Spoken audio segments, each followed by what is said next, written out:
I did not know that. Hello, I think everyone, and welcome previously to Hotline League, the Cinco de Mayo edition. The I'm cutting off my friends from talking about sports edition because they just they were going and going and going, and I just was like, whatever.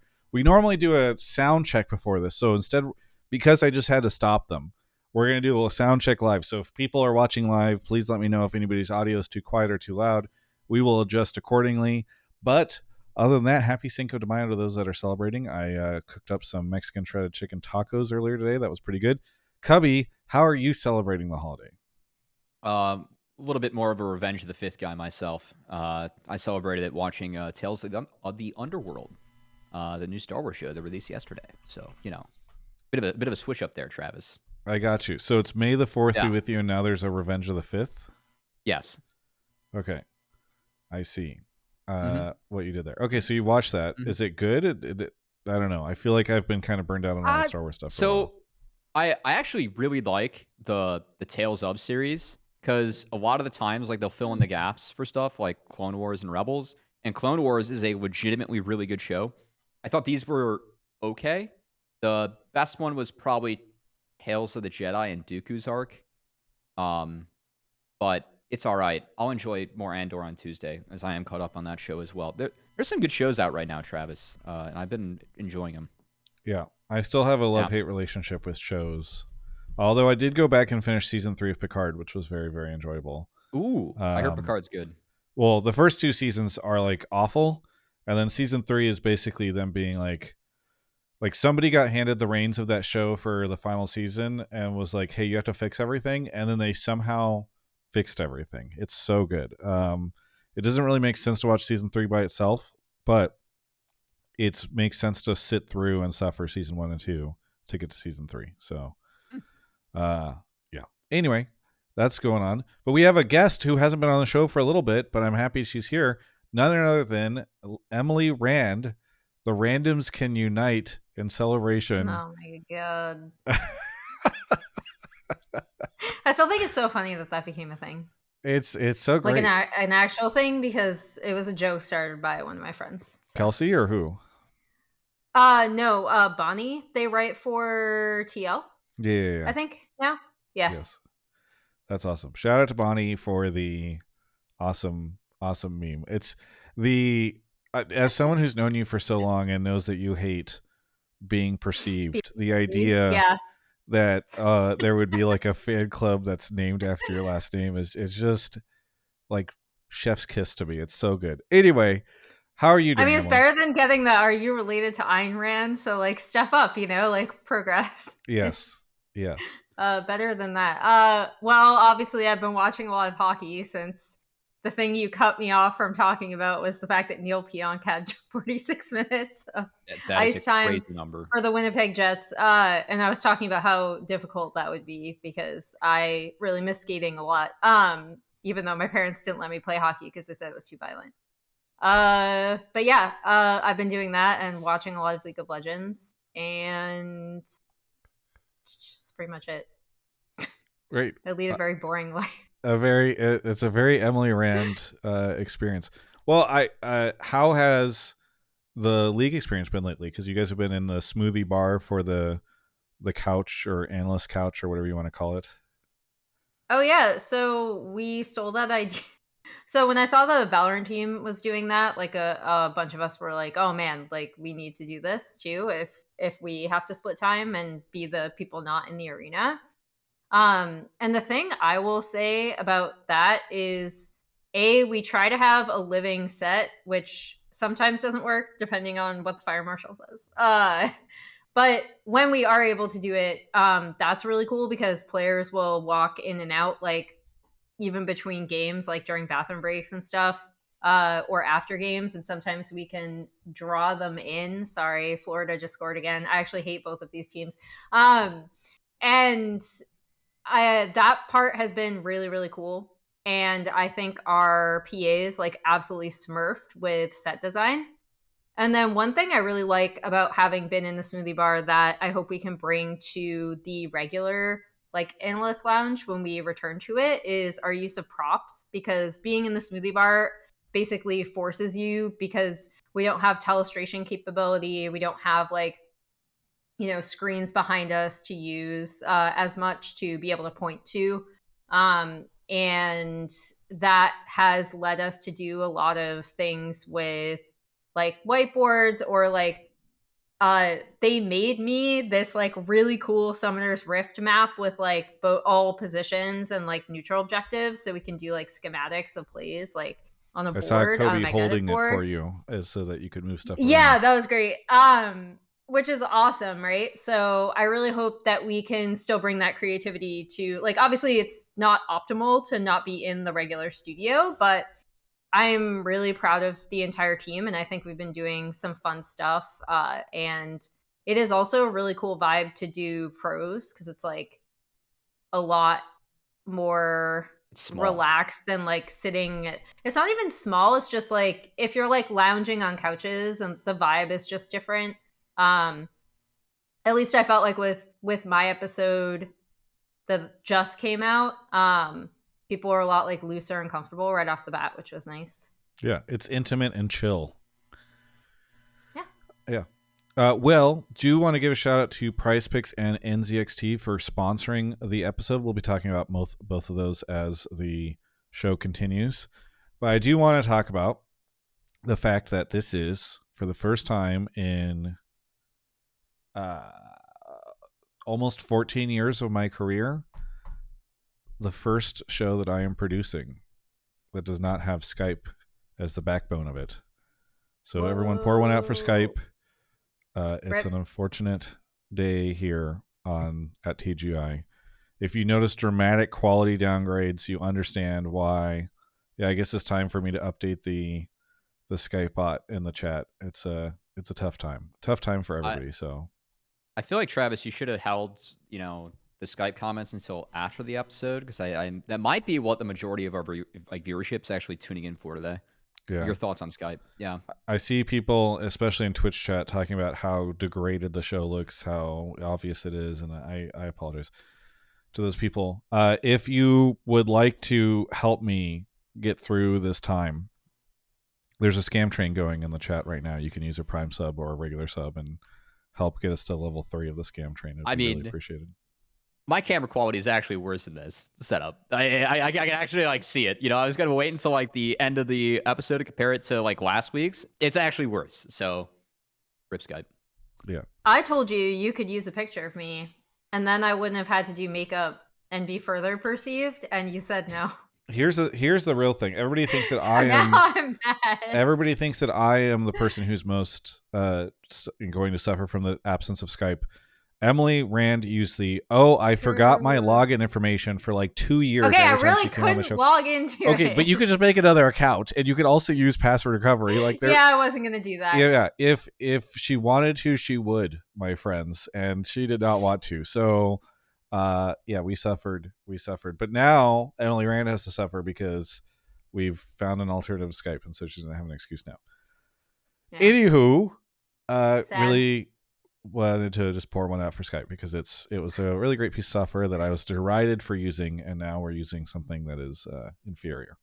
Anywho, I guess I already used anywho. I can't use it a second time.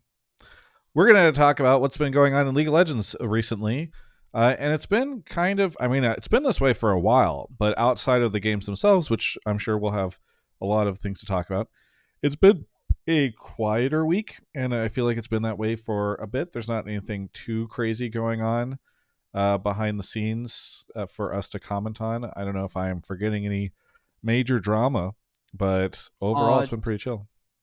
DSG, Ido went from assistant to head coach with the mass change. I know that was the case this past weekend, but it was officially announced today with also Ido coming to LA. So I feel like that's the one piece of news. Yeah, I think that's fair. It is for those that don't know, DSG made a coaching change. So Ido now becoming head coach. Mash was previously head coach, but he, I guess this was his turn to choke. That's an old reference for anybody who knows that. All right. I didn't know that reference. Somebody must know. I feel like Emily would know if she remembered. Okay. So there's that information that came out, and then we had the past weekend's games, which I thought, honestly, I was pleasantly surprised. I thought we were just going to get a full weekend of 2-0s. The fact that we didn't get complete 2-0s this weekend was pretty cool. So we'll be able to talk about that. The FlyQuest Shopify game and the Alliance C9 game, I guess, was a little bit more dynamic than many, including myself, were expecting. But this weekend, if people want to call in, not just about last week's games, but this weekend is going to be a banger. I'm going to definitely be, especially now that I think Valorant had their finals last weekend, right, Emily? That was why. Yep. Okay. Yeah. So So we'll now be that- back in the main stage this coming now week. that Valorant's gone, we can finally, exist again. And Which day's the tailgate? If I believe there's a tailgate this I weekend. think it's Sunday. Yep, it's both days actually. Oh, is it? Okay. I thought on the Pretty sure, broadcast they were yeah. only advertising, or maybe tickets were only available. for So Sunday. we're advertising Sunday more because Sunday is the day that still has tickets available. I'm pretty sure Saturday is sold out. Okay. Yeah. Well, I will definitely be there at least on Saturday. So we'll see. Maybe I'll roll in on Sunday. I will but be there both days. But I'm very excited because we're going to have C9 TL, which I think is going to be a really interesting weekend. It'll be a weekend to test if TL has got it, and so that'll be neat. And then 100T Shopify, which I think will be an interesting test for 100T. Fly and Dig on Sunday, and then Lion and DSG will be an interesting match to end and wrap up on Sunday. So kind of a good weekend of games coming up. I'm looking forward to it. I think perhaps a little bit more exciting of a lineup than the previous week, but it made sense that maybe the last week was a little more quiet, as obviously we didn't have the huge audience and all that stuff. So kind of cool to get into it. So we'll talk about that. What's that? Nice, still out for a day. Like Saturday sold out. I just checked because Saturday sold out. Yeah. I'm gonna try and go this weekend. I have not made an appearance yet, so I have a busy schedule, casting schedule this weekend, which should be fun. Nice. Yeah. Looking forward to it. Cool. Well, hey, before we get into calls, I did just want to ask how things have been going overall for you this season, Emily. Obviously, you talked a little bit about what it's been like being in the smoothie bar and having the live set and all that stuff. But how are you enjoying the season and the split? I'm enjoying it a lot. I think like there's a specific name for this that I always blank on. But it's like when you're learning a craft, there's always this constant like up and down of like you're improving and it's great, and then you hit a point where you understand enough to realize how terrible you are, and then like improvement doesn't necessarily stall out, but like it feels a lot more frustrating. And that's not a bad thing, but that's where I'm at with my casting. So kind of like trying to reckon with that. Look at traditional sportscasters and stuff like that, in terms of how they overcome it, and just look at different styles of broadcasting, because that it's not a bad kind of frustration either. It's just a source of frustration that I kind of weirdly enjoy having, because it means like, I don't know, there's always something to like improve on and get better. And I'd like to say I'm a pretty self-motivated person just generally, so having a problem to tackle has been like frustrating, but like in an interesting way, if that makes sense. Yeah, no, I think it's good that you're facing a challenge because it gives you something to do and work on. I'm sure as you are also, like myself, been many years in the space, so I get it. Awesome. Well, glad to hear you're having a good time. I think it's been a little bit. Actually, I guess maybe we did this last week, but let's pretend we didn't because we've got somebody that's different on the show. Cubby, do you want to explain how the show works? Yeah, it's a call-in show, guys. Hotline League. So if you want to join us and talk with myself, Travis, and Emily, go to discord.gg/Travis. Drop your take at Cubby so I can see it. If we'd like your take, we'll put you in the waiting room. And yeah, we've taken a few so far, but definitely looking for more. And honestly, with not a lot of news going on, I think it's we'll see what topics get brought up. I think the first three are pretty game related to what we've seen this past weekend. So is there anything else you might be looking for in terms of takes, Travis or Emily? Like anything you guys are interested in? I mean, I told people to call in about like LPL takes, LCK takes, hockey takes, literally all of the Yeah. calls that Travis is like never, ever, ever going to take, you know? Just because I like to be difficult. Let's go. He's making a Well, face. I do think that we have Emily on, so if people have takes or questions that are specific to her experience, maybe getting into casting. Yeah, asking me about broadcast questions, I think, is always really interesting for me. So yeah. Yeah. So we can talk about that or anything in particular. Emily, it's been a long time since you've been known as like the jungle pathing person, right? When was the last time you referenced it was referenced that way? Everyone just I spoke stopped. this I last mean, split. I stopped posting them just because I stopped like using Twitter. Not really. I guess I could post them on Blue Sky, but that account is really just for vibing and like randomly, occasionally spewing my thoughts out into the ether. It's not really like something I'm making a business account or a league account. I could still kind of throw them on there though. That'd be fun. I mean, with the changes they made to the timers, it's actually interesting again. It's not just Yeah. like the full clear is super clear, then like be as strong as you can for every objective fight that is just like rapid fire. So Yeah, and we saw some interesting stuff out of, I would say, like contracts. I mean, a lot of the junglers that typically look for creative paths, just in general. But yeah, I think we'll see more stuff out of like River is another one that I always have my eye on as someone who's like really, really smart about where he is in relation to his laners and camps. Emily, how's your Korean coming along? It's pretty bad, man. I like definitely stalled out with that in a way that I like need to pick it up. So last time I was in Korea for first stand, I mean, I can order food, I can read, I can get around really easily. But in terms of having any sort of like long-term conversation or like being able to do an interview, it would be, I think, kind of difficult, like only because and this is why, like, as a general aside, I have so much respect for live interpreters because the most difficult thing about doing that is not necessarily knowing a language, but being able to interpret it in a way that's like true to the what the person is saying and like the spirit of what they're saying, in addition to exactly what they're saying, like literally.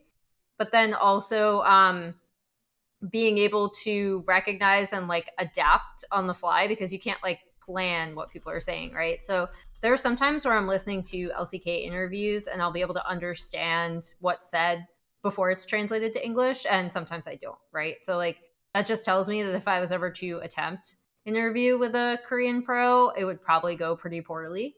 However, I think I could like muddle my way through in a way that if it was like an emergency situation and I needed to make them understand me, if that makes sense, I would be able to do it, or like I would be able to clarify something maybe.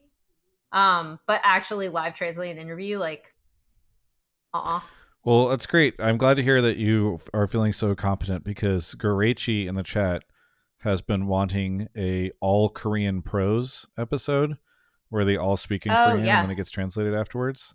So you and I was saying, well, who would be able to host that? But I feel like, since you're seemingly so confident in your ability to speak Korean, you could host it. I could do it. I don't think I could do it. Well, it would be a fun idea. It would be a really fun idea, though, if you got someone who would be able to do it. Because I do think, like, there are... I mean, just being able to speak in your native language is really beneficial towards understanding, like, someone's personality, because it just makes them so much more comfortable. I mean, I'm presuming a lot, but like for me specifically, like it would make me more comfortable, right, to do an interview in my native language of English rather than like French or something. Absolutely. I do really like the video though, that I think it was Trouble, the Flandre and Blippo conversation, like stuff like that. That's really cool. Yeah, that was really cool. A lot of potential there. Yeah. All right. Well, it's time for us to get into our first call of the evening. So Cubby goes off to do that. Let's see. We have over on Twitch Avura, Epion Avenger, the Rube Tube, Cubby, Zemelci, Hershey Crisp, Big Angry Hobo for 83 months. Oh my god. Fishy for 2 years. Good to see you, Fishy. Hope you're doing well. Fool on a Hill, Magnarius, Perchy99. Thank you all. Over on YouTube, our only member is Bigger Frog, who I very much appreciate because they are the Bigger Frog. But Raz is in the chat trying to say, Oh, all right, man. chat, it's a YouTube mutiny. To hell with Twitch and Travis's Twitch chat bias. What? Just so you guys know, I'm Twitch chat biased because they bribed me. I named off like 10 subs just now, and Bigger Frog is holding it down for y'all over on YouTube.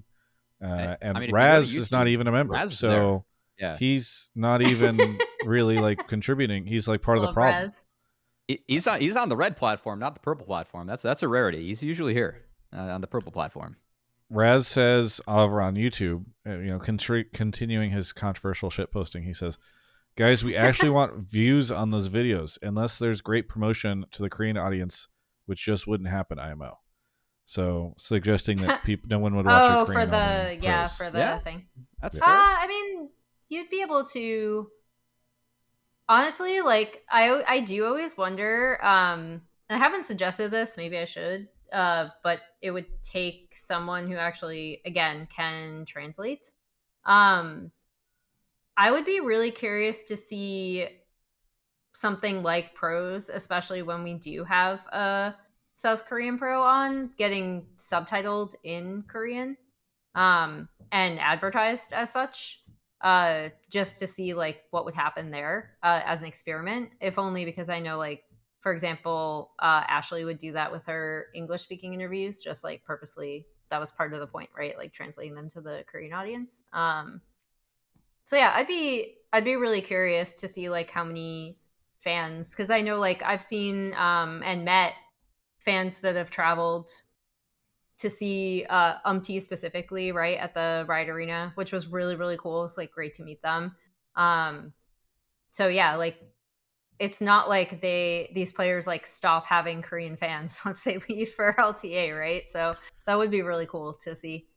I do think my issue is pros is usually like about an hour long, right? That's how long it normally is. Yeah, we try to keep it under an hour. I mean, like, because for example, like yesterday, right? Like it actually probably would have been shorter, but then they kept talking, which is like not a bad problem to have, right? Yeah. But like you do try to keep it under an hour because, like, for example, River had been waiting since his series, right?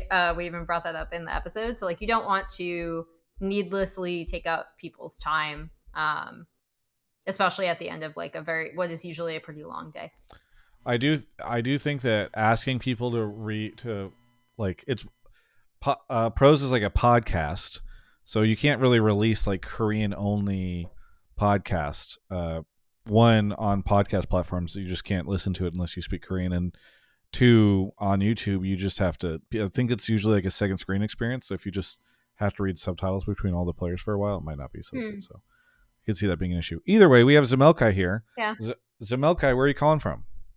I'm calling from London, England. London, England. And what would you like to talk about on the show? So I would like to talk about the fact that I think that C9 has the lowest potential of the top 4 teams. So C9, 100 Thieves, TL, FlyQuest. I've been thinking this for a while. And this week, even with the like unfortunate extenuating circumstances around the team, reinforced that for me. And then I also said that if C9 don't make Worlds this year, and I don't think they will, that I think the org is going to continue to have a downward spiral long term. Wow. This is like you double down on the C9 Doomer take. Okay. Yep. So why do you think that they are Okay. Yeah. Yeah, so I actually had Emily Rand asked me earlier when I put this in a Discord, like whilst I was just talking casually about this, as to what I consider contributing to ceiling. And coaching, the I answer that unfortunately I'm not an Anero hater. Okay. unlike someone else in this call, apparently. Yeah. Emily is a huge but- Anero hater. What? No. Anero, You, Travis. Emily can respect Anero's love of basketball, unlike you, Travis. But so, yeah, the thing, part of this might be, this is the sort of thing where I think it's hard to argue from a pure stats perspective, because you're arguing about what a team's theoretical ceiling is, but, like, whilst you can say that, for example, 100 Thieves are maybe on average a worse team than Cloud9, I think that 100 Thieves are a very high variance team, and so when I'm talking about a team ceiling, it's like if every element of this team comes together to the best extent that they can, and they're all sort of performing at the peak of their style, I think that C9's style, as we've seen it so far, is to play sort of quite safe, I guess, League of Legends. And I haven't seen anything that makes me go, this is the way in which this team can explode out and win. And so, whereas for the other three teams, I feel like I have a much clearer idea of how, if the team were going to perform at its maximum level, then that's the way that the team could sort of explode out and win. And I will try not to do the Hotline League thing of going list by list, because then this call will become half an hour long. But like, I think FlyQuest are the team who've obviously demonstrated it most clearly, but I think it is also true of Team Liquid and 100 Thieves, whereas I haven't seen that for Cloud9. And then on the second part, as to their long-term prospects, this is actually partly based on having witnessed C9 Valorant and how their GMing process has worked when it comes to C9 Valorant. I've become increasingly convinced that I feel like C9 League of Legends' long-term success has been in part based on the fact that they've been a winning organization and they've been able to leverage the idea that if you come to C9, you will be on a team that will take you to Worlds. And so I think that if they don't make Worlds, then they are going to be going into an off-season and a position where they cannot make that argument to players easily. And that's really going to begin to harm their prospects. And I don't have the confidence that they have a plan for how to construct a roster or have an approach to what their identity is as an organization to compensate if like that comes to pass. All right. There's a lot to get into here. I guess let's start with the first part, right? Which is just about their chances, like as this individual team, before we start getting to like C9 or in infrastructural issues. Emily, what do you think of C9's chances compared to the other three top teams? So I assume, yeah, like you're expecting FlyQuest to go, if you're looking at like 3 world teams, you're expecting FlyQuest to go through, 100 Thieves to go through, and Team Liquid TL to go through again. Yeah.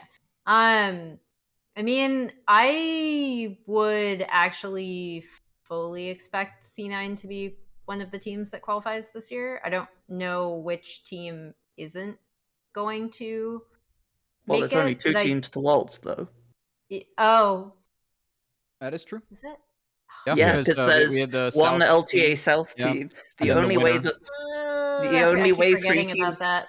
the only way 3 teams go to Worlds is if LTA North, or well, an LTA Wins team MSI, somehow or comes second. We just have to come second. Oh, that's true. That's true. It's happened before, but I Yeah. don't see it. So, that is tough. That does make it tougher. I mean, I still think C9, in terms of being a top team this week, is not really. I'll say this week's performance I didn't see as a harbinger for problems to come. I actually think this team, in terms of like coming together and looking like a cohesive unit, I was like actually expecting less of them. Not in a bad way, but just like I was like, oh, during split 1 going into the beginning of this year, I was like, well, Thanatos, hopefully he'll have another like season where he can continue to grow and communicate with the team, because he seemed to really have a problem with that during his first split, especially around like team fight setups.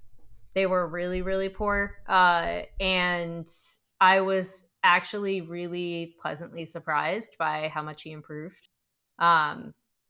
Which He's means playing that, sides a lot better. Like for me, it was a yeah, question of like, was it a language issue or was it a Thanatos issue? And it feels like a lot of it was the latter with how well he's been playing like that part of his game that this split. yeah. I very much agree with you on that. Or even like small things, like where I'd see in LCK challengers, he would like use his rage bar really well, but then it seemed Mhm. really desynced. Like, and I'm using Gnar as an example because it's like one of his best champions, right? He's great at We that, haven't yeah. we haven't seen that this year, right? So that's been a huge thing for me. And I don't know if it was a language issue or if it's just like, hey, I'm moving to a new country, everything Yeah, is effing different. I'm yeah, really young. I have no for idea sure. what's going on. Because I feel like people underestimate that part of it too. Like they're just like, yeah, you're paid to play League of Legends, go, start immediately and be really good. And I think that can also be a really huge factor. Like I even experienced oh my god, I was really shell shocked when I moved here. But LA is very, very different than any other city I've lived in. Yeah, culture shock. But yeah, Yeah, thank you've been you. all There over we go. too, yeah. Yeah, yeah. I do miss being on the East Coast though, and being in a real city. Anyway, with the thing with C9 for me, right, was that like that piece of it, the Thanatos piece of it, and then I was curious to see how Loki would do. But talking to members of the team, they really, really were high on Loki because of internal interviews, right? And because of stuff like the like personality in addition to his mechanical prowess. And talking to Blabber, both in onstage interviews, but then also behind the scenes, it just really seems like he and Loki have a really good relationship, which is something that I think Blabber previously has struggled to find mid laners that he really, really gels with. And that's not to say that he hasn't had good mid laners, but it's that sometimes he doesn't have the cohesive mid jungle synergy that other teams do. But I've actually really liked watching him play with Loki, and I think like talking to him about it, it seems like they came to an agreement really early on in their scrims, which I thought was really, really good. I still think like, does that mean Loki's going to play flawless all the time? No, but like it does mean that they're already starting at a place of being on the same page more, which I think is really good. And then honestly, the bot lane has performed way better than I thought they would. I Yeah. thought they would be good, but not as good as they've performed. And that to me has been the biggest indicator that like this is definitively a top team. So I've actually really enjoyed watching C9. Obviously, they didn't have the best performance this past week. And I do think part of that is due to lack of practice. But yeah, the Worlds thing is now going to throw me for a loop now that we're only qualifying 2 teams, and I'm just remembering that. So that's my bad. But I still think you'd be hard pressed to say that they're not a top team. And I also think like the roster building part to me is an interesting part of this take, because it seems like talking to them behind the scenes, they have a very clear idea of what the members they do want for this specific roster at the very least. And then additionally, I agree with the part where you say that C9 is heavily relying on their name and their prestige, right? But A, I think you should if you've been a winning organization. And then B, also, there are individuals on C9 that I think people really want to play with, right? Like, I think people do really want to play with Blabber specifically. I think people do really want to come to be coached by Reaper, for example, right? I Sven think he too. still he commands a Yeah. lot of respect. Sven, I can't say enough good things Yep. about Sven, honestly, like having worked with him on the broadcast as well. He's just really intelligent person, and the way he dispenses information, even in that environment, I think would be incredible for a team. So yeah, I think I agree with that part, but I disagree that it's a bad thing, if that makes sense. I'll respond to the second part first then, I guess, because I think that I agree with like what you're saying on that front, and I do. It's a case where it's not that I think that it's completely wrong that whilst they have the name and prestige, they should use it to their advantage. My issue is, and I guess it is true that it's hard to say that like it's hard for me to say that this will be true in League of Legends because it hasn't happened yet. But I feel like if whilst they can use the pull of Blabber now and they can use the pull of Sven now, if they miss Worlds this year and if they miss, and I don't know when Blabber's contract expires, but let's say that he seems like he's pretty locked into C9 at least for the moment. But if they miss Worlds, a third year in a row, and Blabber decides to leave, at that point, I feel like I haven't seen. And maybe this is just because I haven't had to see it yet, but and this is why I was referencing C9 Valorant. C9 Valorant, to use as a comparative project, it's never felt like they've had a long-term idea for how they want to build up the team into something successful when they don't have that name. And I guess that's where my concerns come from, which I'm aware is a bit hard to throw out on a league show. But yeah, no, my concern is not the roster building in this exact moment. It's I think they will continue to see struggles, and if they do, then what then? I think one of the reasons why I don't doubt C9 in the way that you do is because I think some of this is just they don't. I guess in your scenario, you're concerned that they won't be top 4, right? Like they will fall to be a bottom LTA org. Not necessarily that they They just missed internationals. That's your concern. Yeah, that they would keep missing internationals, and they would become the C9 Valorant as it stands. They do well in regular season, and then playoff rolls around, and they just kind of flop out in the first or second round. Yeah, and they've just sort of settled for acceptable mediocrity. I think that the reason why I doubt that in League is because they don't have a ton of real strong competition. Like right now, the gap between the top 4 and the bottom 4 is significant. I don't see these other orgs rising up anytime soon. I mean, Dig has been a bottom tier its entire existence, and I don't know, Lion could become maybe something interesting, but I feel like if they can't get stuff together this year, it'll be tough for them. I assume they're probably going to be more budget constrained. DSG might end up getting relegated. Who am I forgetting? Oh, who knows about 100 Thieves? Shopify. 100 Thieves might not even be around. Yeah, 100 Thieves still have a provisional spot. Yeah, Shopify is weird. Yeah, I mean, I think if 100 Thieves leaves, it will be because they get replaced by another competitive team. I don't think they're going to get replaced with another do nothing team like Shopify. So I just don't. I feel like if you're C9, you can usually be pretty confident that you'll be in the top 4, and all you need is at that point in time to have, especially for a Worlds appearance, is to have some other team just have a bit of a struggle or something. For instance, this year I feel like there's a really good chance that they go to Worlds because I don't think that 100T has been able to consistently show that they can be a top 2 team. And Team Liquid has looked rocky for a while. And while, Abdi's getting his feet underneath him, I think I think FlyQuest is almost certainly going. It will be a huge shock if they don't.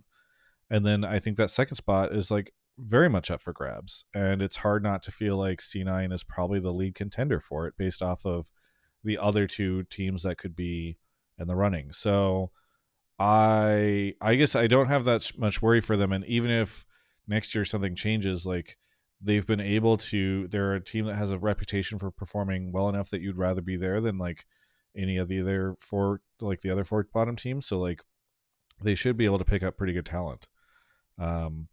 There's not a lot of teams left, so you don't have to fight too many people for good players.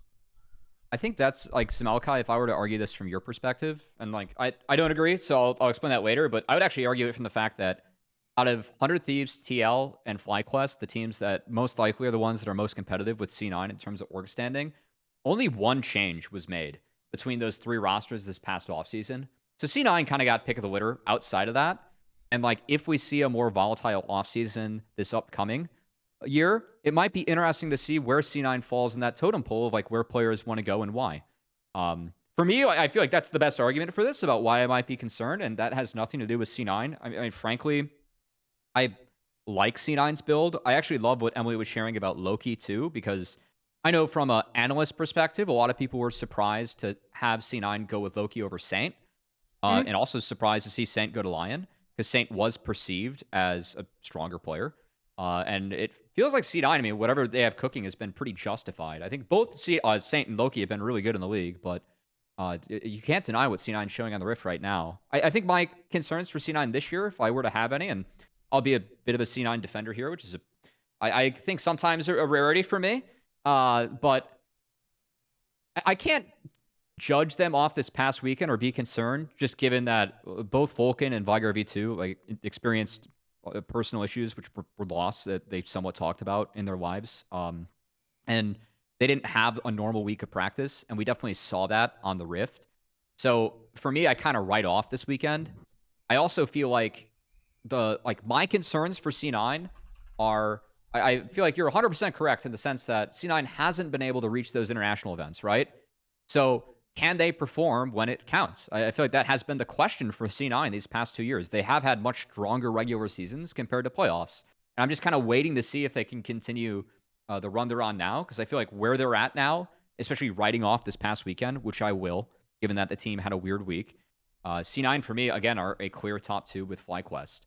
I think that I liked how they drafted this week.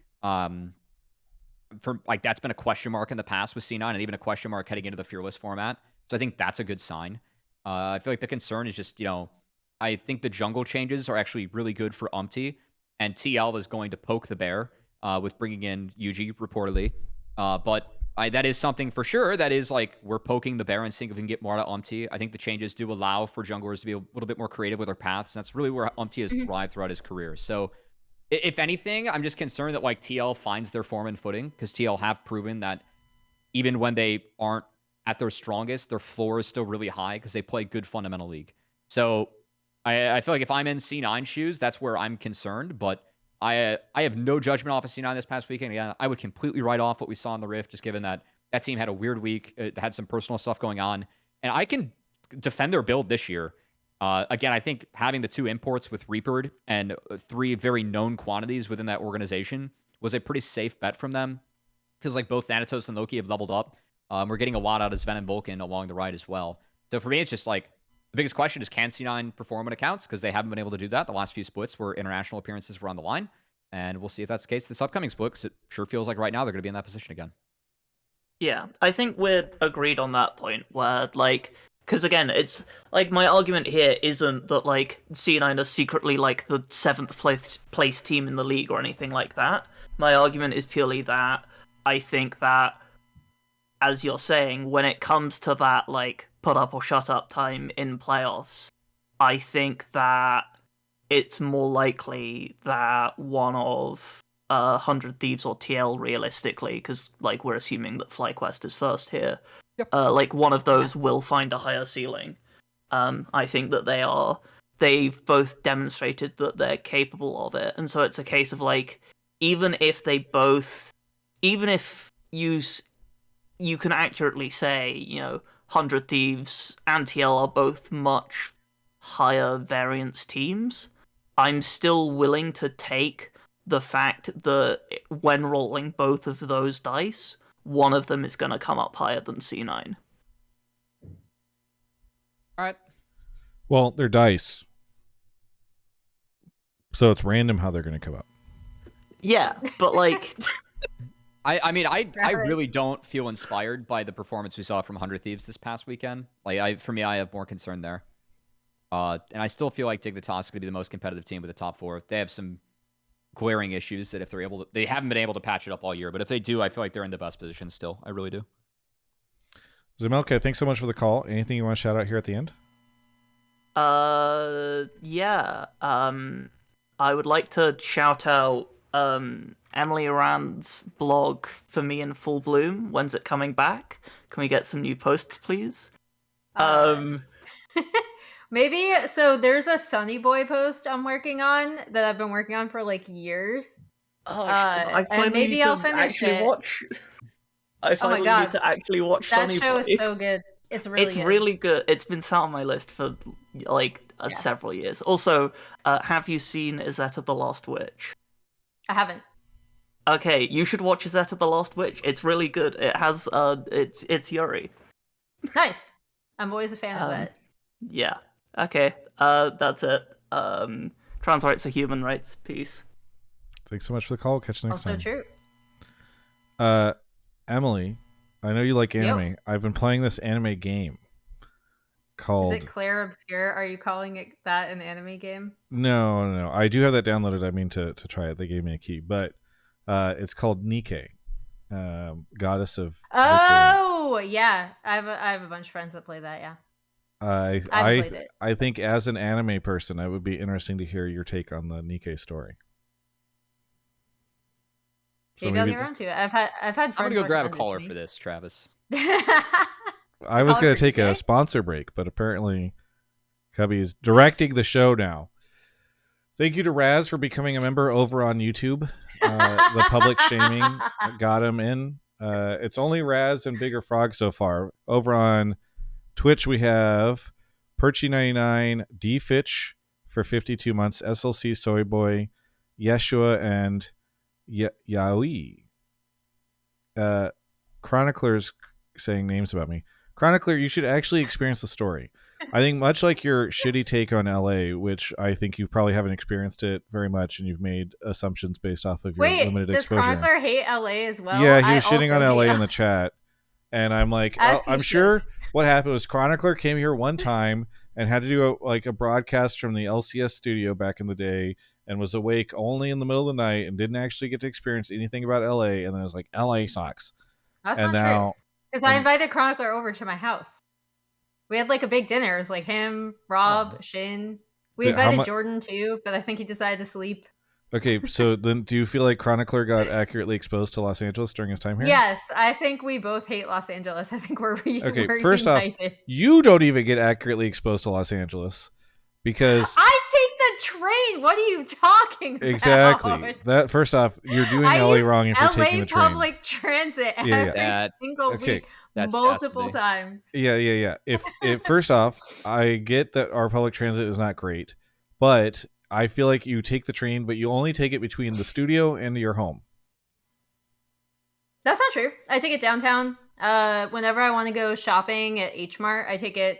It's actually really annoying because in order for Don't me dox to yourself. go to K-Town, the quickest way is actually either doing a bus, or which are less reliable because LA traffic, or you have to take the E line all the way to 7th Street Metro and then go back out to on the Purple line. Anyway, I take The the train point a is- lot actually. Some dedication right there. I mean, you think that you probably think Boston is a better city than LA, which I think just invalidates I you. do. Boston I just so sucks happen so to much. also be from Boston. Exactly. But much like Chronicler's limited viewpoints on LA, he's not experienced enough of Nikkei to have any strong opinions about it. The storyline was actually great. The 2.5 anniversary was very emotional. All right.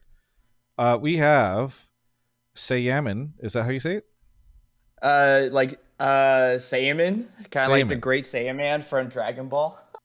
This is something I'm not familiar with. But Oh, where are you no. calling from? I'm calling from Georgia, and just saying, I went from LA to Georgia. East Coast is not better than West Coast. I'm sorry, Emily. Dude, That's fine. are you in Atlanta? I mean, I'm not I- going to change my opinion, but also I respect the right for other people to have an opinion, unlike Travis. So it was horrible. So I'm like in Athens, so I'm about 40 minutes to an hour outside. The allergy, I have bad allergies, and I was sick for 2 months straight just from allergies. Yeah, I That think is that probably due to botanical sexism. That's what I heard. I didn't know that was a Yeah, thing. like unironically, it's like one That's of a the thing? weirdest. It makes actual sense. Yeah, it's not like okay. So I'm sure people are rolling their eyes and they're thinking like this is a feminist thing. It's actually not. I'm curious about It's this. it's As a basically botanical like garden enjoyer. fruiting and flowering trees. Cities don't want to plant them because fruit and flowers then fall on the ground, Yes. and then you have to clean them up. Or in my case, my dog eats them and gets sick because you can't like stop him from like lunging anyway. And so that means that if you only plant male trees, they just produce a ton of pollen, and it gives people way worse allergies. Yeah. Yeah, it was Science. horrible. I'm so sorry. That really does suck. Like, I'm not trying to downplay. Like, I do know. Like, some of my friends have been going through it for like years in I think LA because of Atlanta this. is my least favorite major city in the U.S. What? Atlanta was pretty fun, actually. It's even behind Boston. All right. Whoa. I mean, everyone hates Boston, so I'm Boston's a like, great okay, city. I love Boston. All right. So Boston's a how great can city. how can we help you this evening? What would you like to talk about on the show? So for me, I watched LTA this past weekend, watched that DSG game, and for me, just watching DSG this whole season, I just feel like they're not a horrible team, but I think they're just one player change away from being maybe towards the top of the bottom four teams. But I think the player they need to change is Abbedagge. I just don't think he's really been impressive since returning, and I think if they switch to someone like maybe Insanity, that would really help them push higher. Like when I'm watching their games, I'm not sure how much the coaching change will actually help them.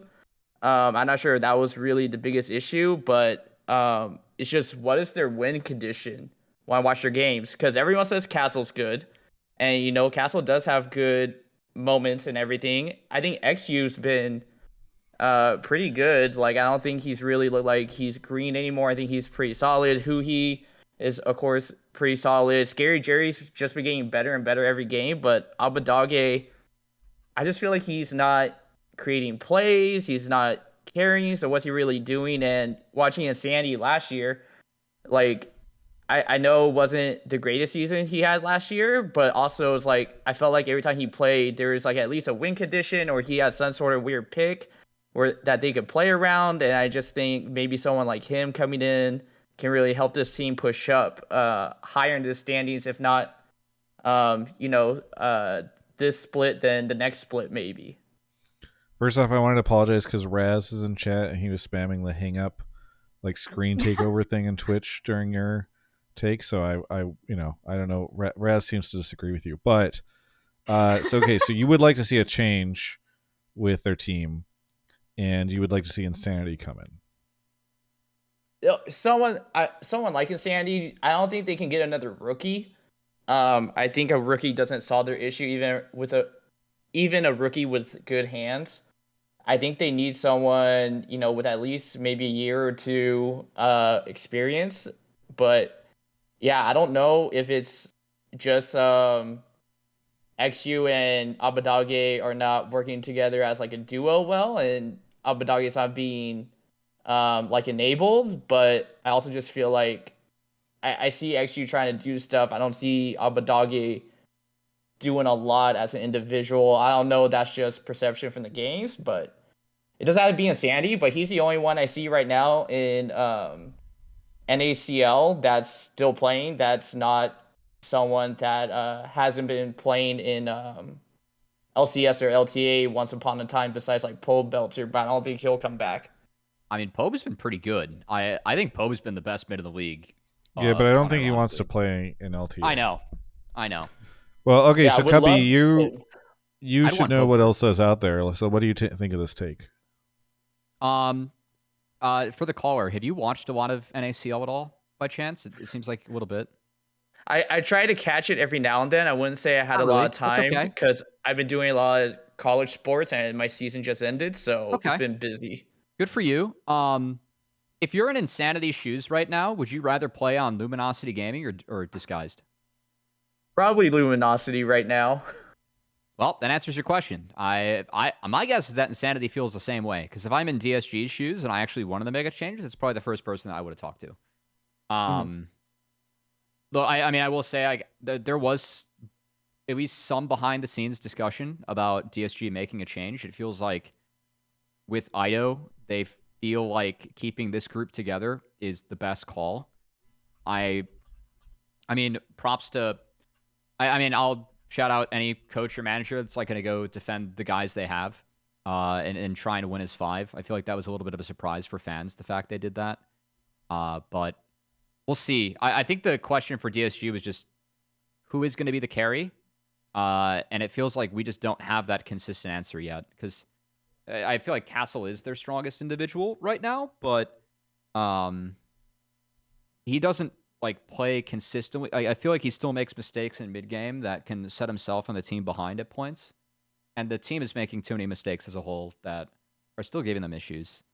I don't know what kind of change they would have made for Abbedagge outside of Toasty, who I know is a player that is outside of NACL, which is a crime, but legitimately would be my first pick for mid if I were to choose a mid to go to LTA North. And I actually don't feel like the lack of experience there would have been too bad, but I think they might have, if they wanted to make that change, they would have had to make it earlier to help Toasty, which I guess kind of helps with that. Experience probably did come down to some of their decision making. I think Toasty is actually further ahead in that department than what most people would think. So I think very highly of Toasty is pretty much what I'm saying. So yeah. Emily, what is your diagnosis of DSG? I mean, I still think I like a lot of their players individually. I still think they have a lot to work on as a team in terms of just like league fundamentals, and how to play the map, which is really difficult to overcome in a season, and doesn't come down to an individual. I've watched much less of NACL than Cubby has. But I would agree that from what I've seen, Toasty would be probably the best prospect to be looking at from Spyro down actually there. wanted it, right? Yeah, I'm not sure where but he sits still. But yeah. yeah, Yeah. I was kind of assuming he didn't just because I figured similar to the Insanity situation, if I would assume that people would have reached out to him already, potentially. If they might be too scared to go for someone who's like less tested, if that makes sense.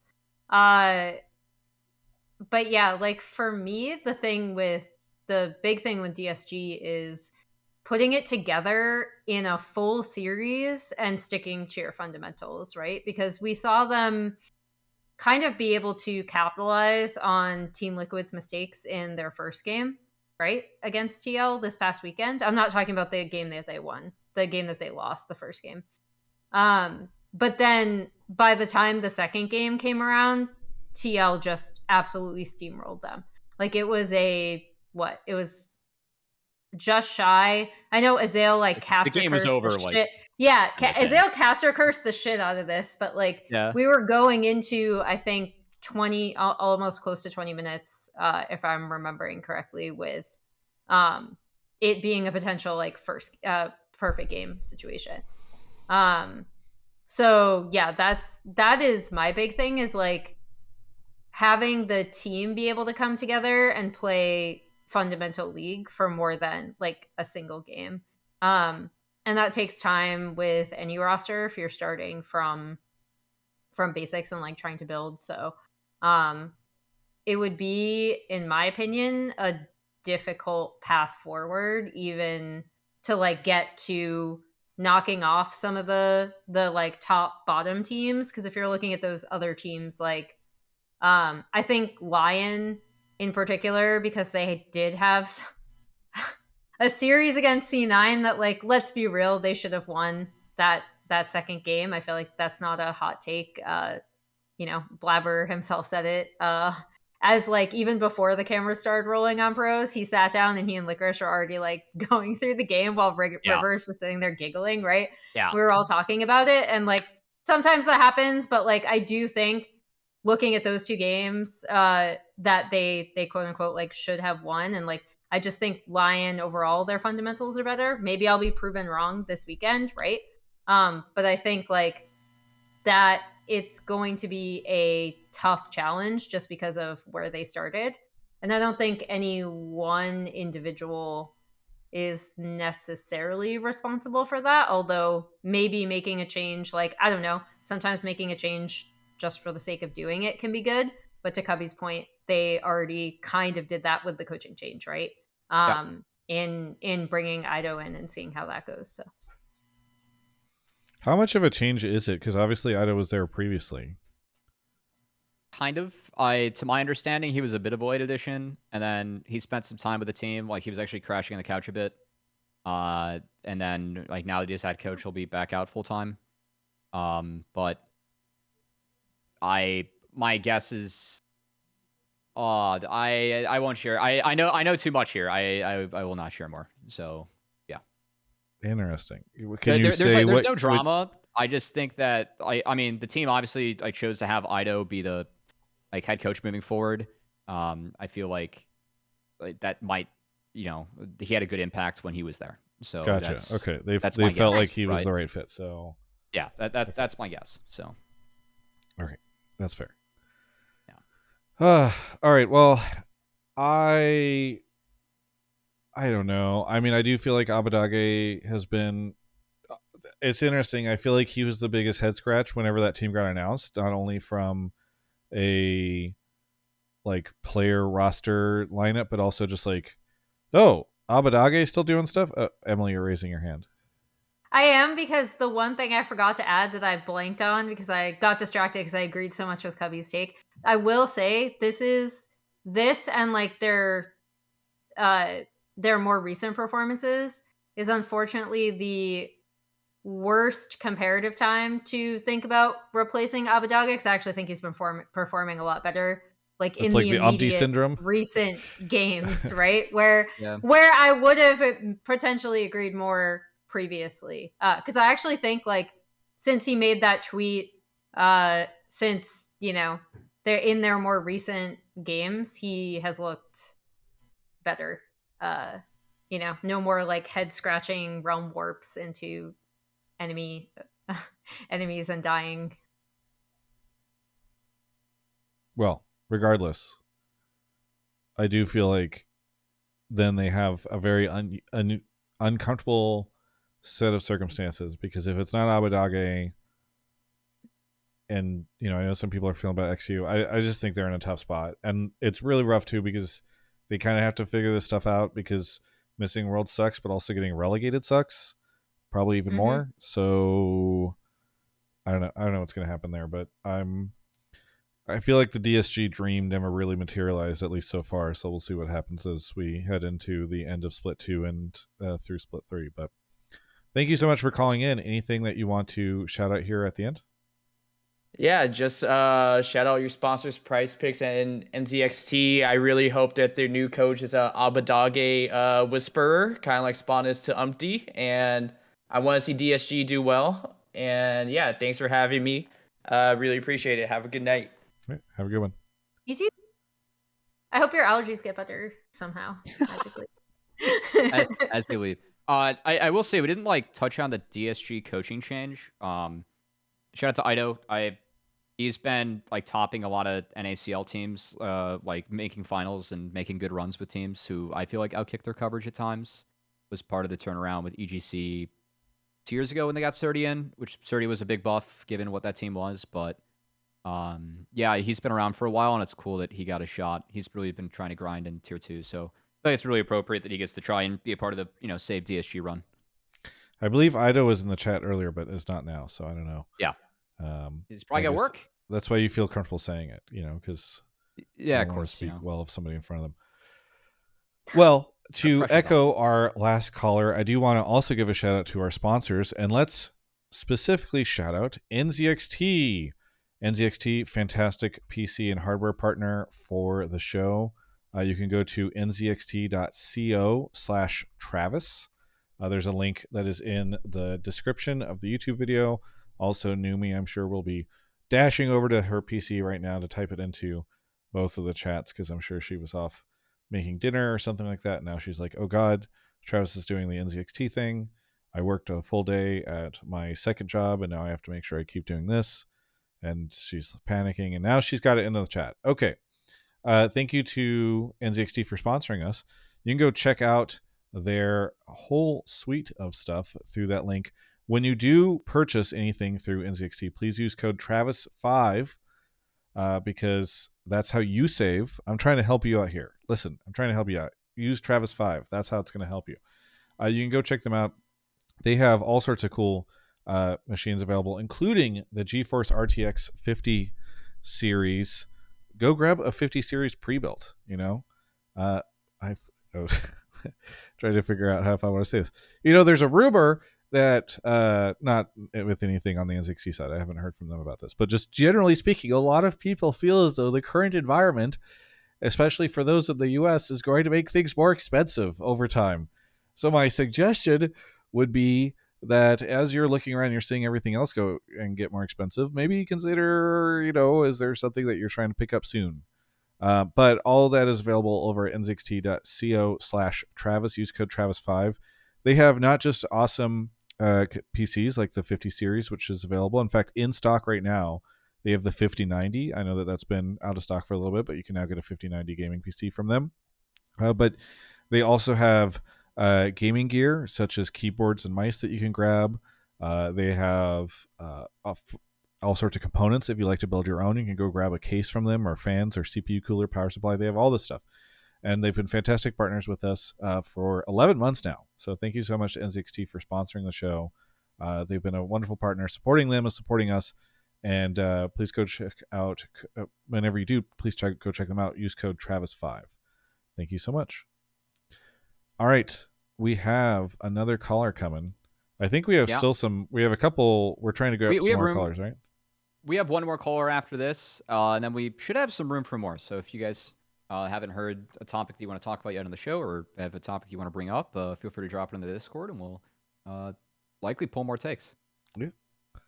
Off Cubby goes, thank you to Moso and Raz for using on-screen celebrations, and then PN over on YouTube for the super chat. $10 super chat says, goated seeing Emily on Hotline League. I love seeing KT and Shopify losing together, crying, sobbing, throwing up. So yeah. Unlucky.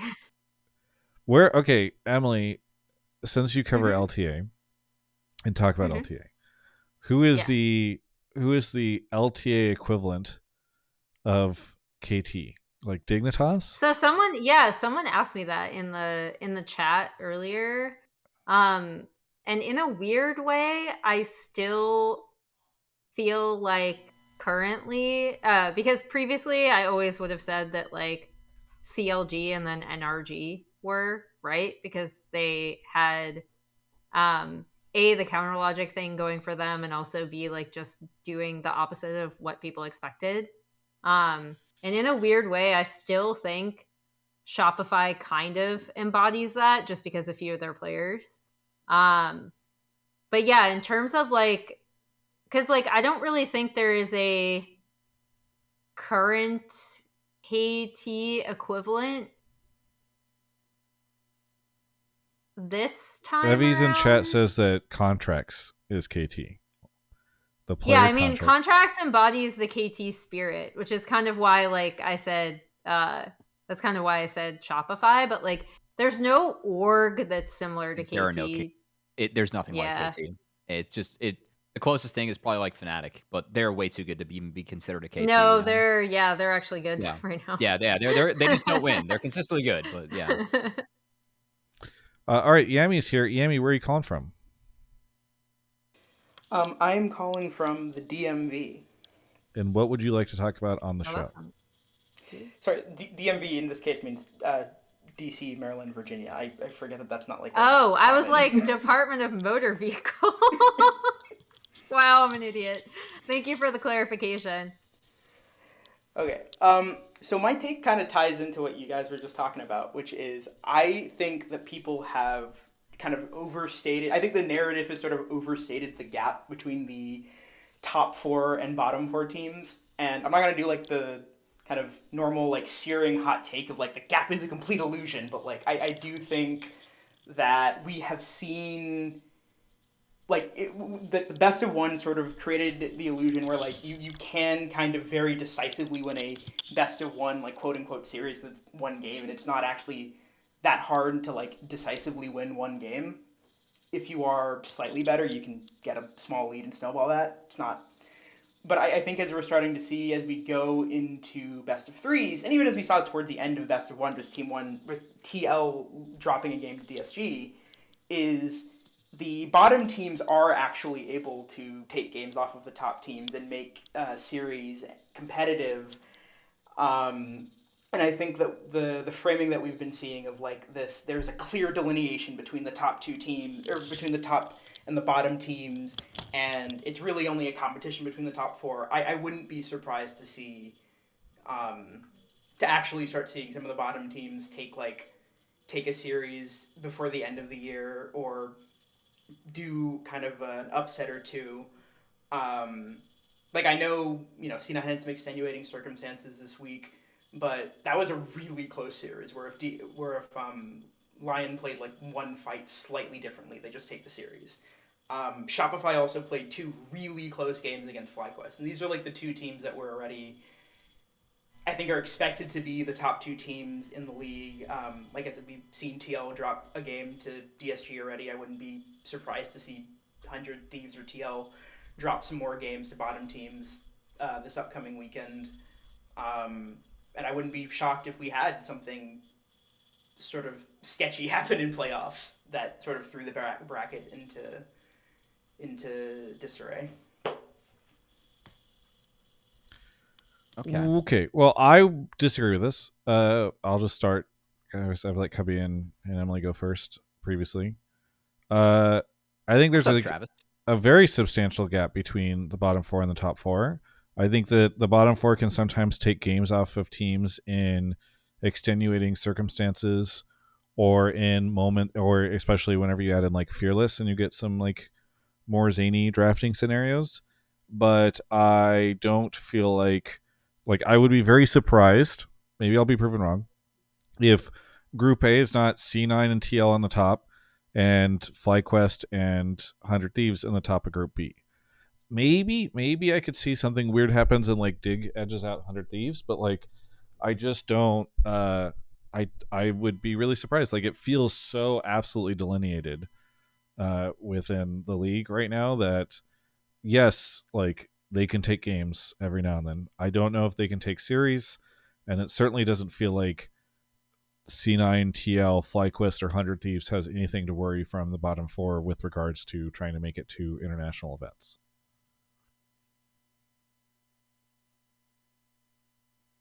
Cubby or Emily, would you like to back me up?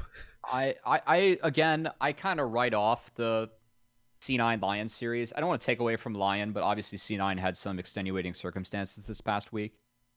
And the like, SR FlyQuest game, they won. I mean, like I know that you keep trying to be like, yeah, like I don't want to be rude about it or whatever, but like, but should they have won, Travis? Yeah. Yeah. I mean, you could argue that like it was like a 2-1 and it should have been 2-0 Lion, right? I get it. It was a pretty criminal throw.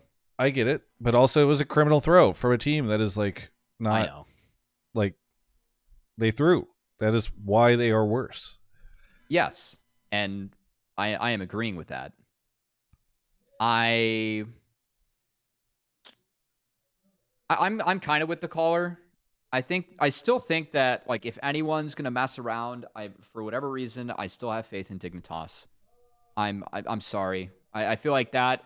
I'm with you, Travis. Like the Dig versus 100 series, maybe, or let's say like maybe Dig is able to. Who would they pull? They probably pull TL first round of playoffs. I don't like that matchup for them.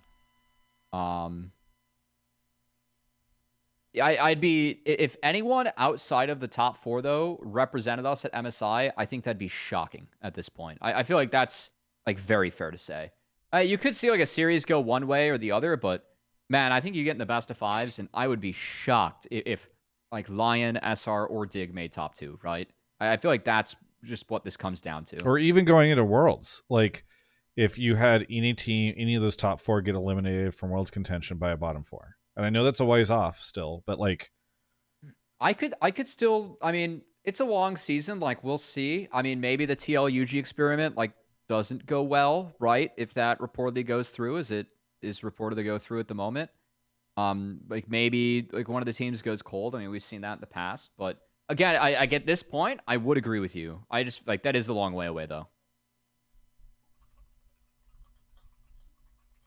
Emily, you are being suspiciously quiet about this.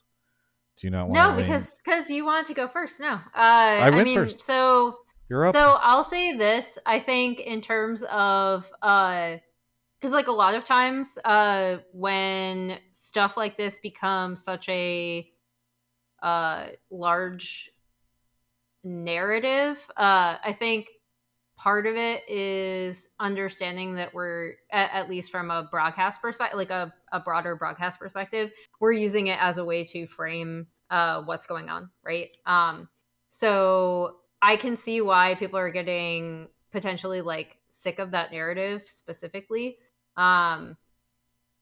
or think that it doesn't accurately represent the performance that we're seeing. Because like I'm pretty sure Jat said this on air. He definitely said it off air as we were talking, like prepping to do end of day the other day.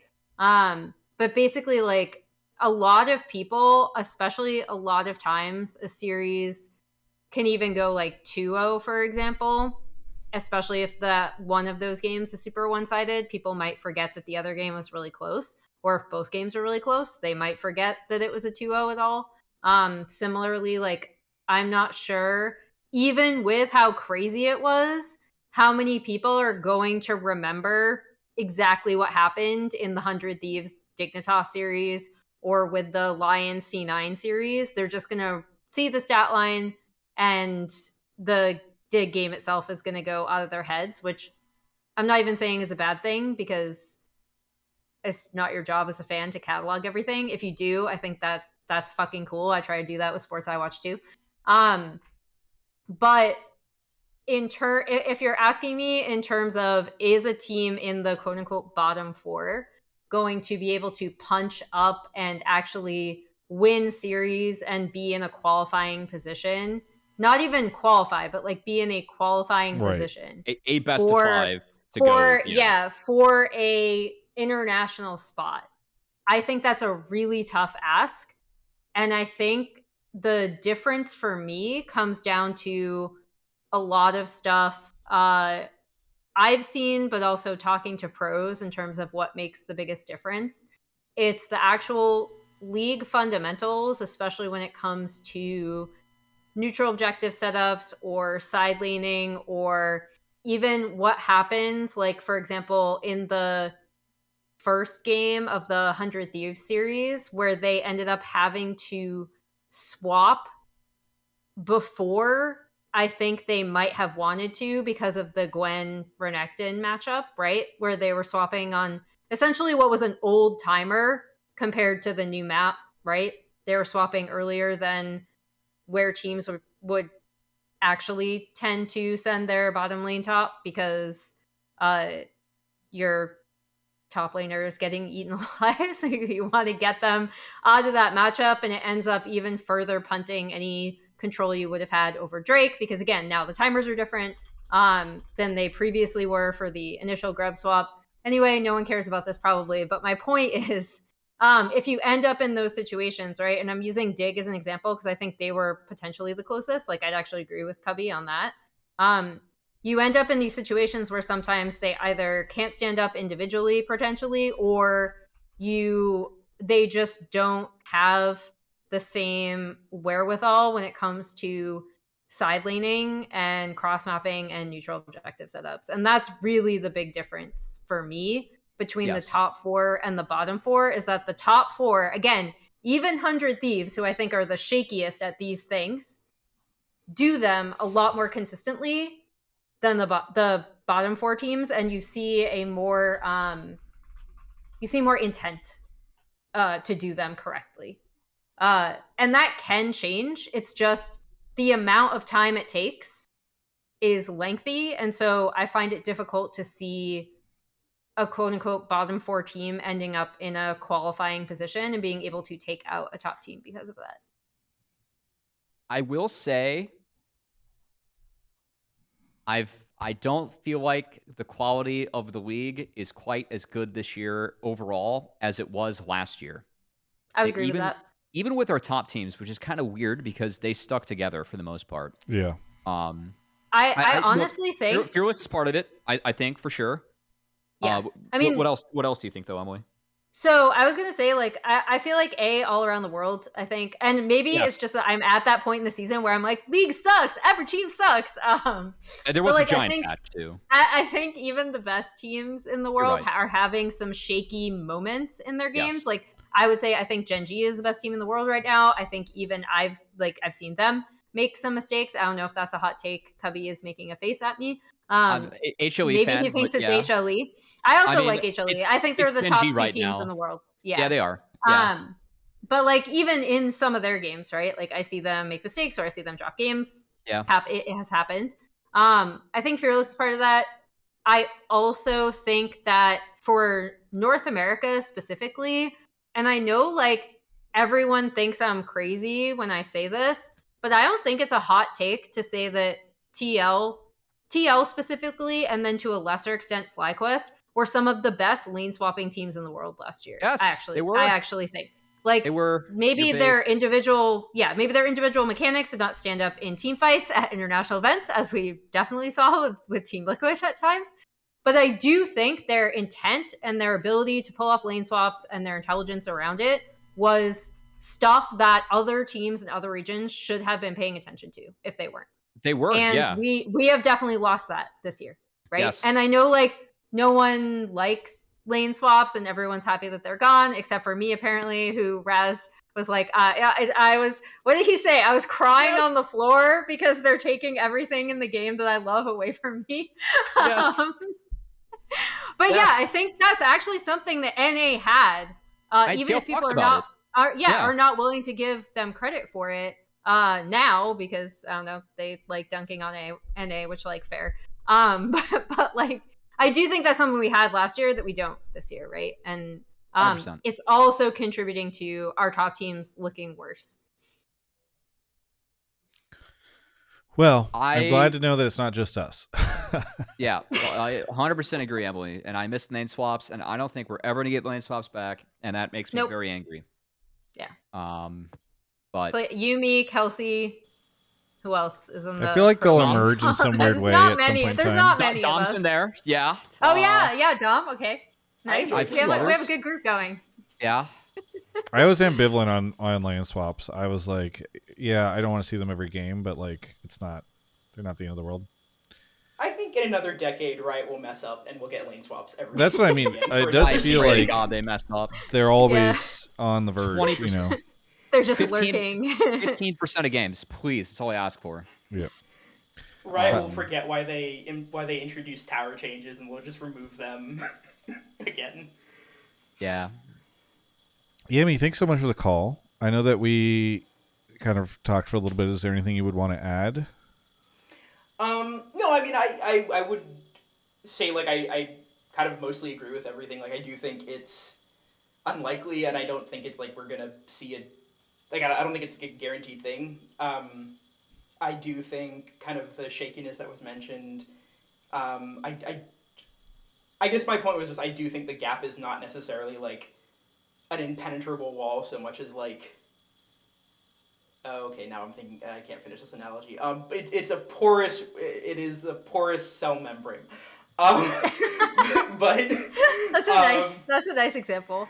I think I would actually add, like, the point about Fearless is I think a big part of why we're seeing some more variance in series is just it's not to kind of jump on like my Fearless hate again, but just like you do see games that are kind of lost in draft in a way that you didn't used to see before, and even among top teams in not just NA but like in other regions too, you will just see them draft like a horrible draft and lose the series in draft or lose the game in draft. That I've seen happening a couple of times. I've been frustrated by a couple of times, and I think that kind of variance also is a factor in why maybe we're seeing. Well, before I give you your shout outs, Emily wants to say something else. Yeah, I just wanted to ask you directly if you think it is, just because I'm always like collecting information about the broadcast and trying to be a better broadcast. Do you think it's something we've like drilled too far in terms of a framework for talking about teams?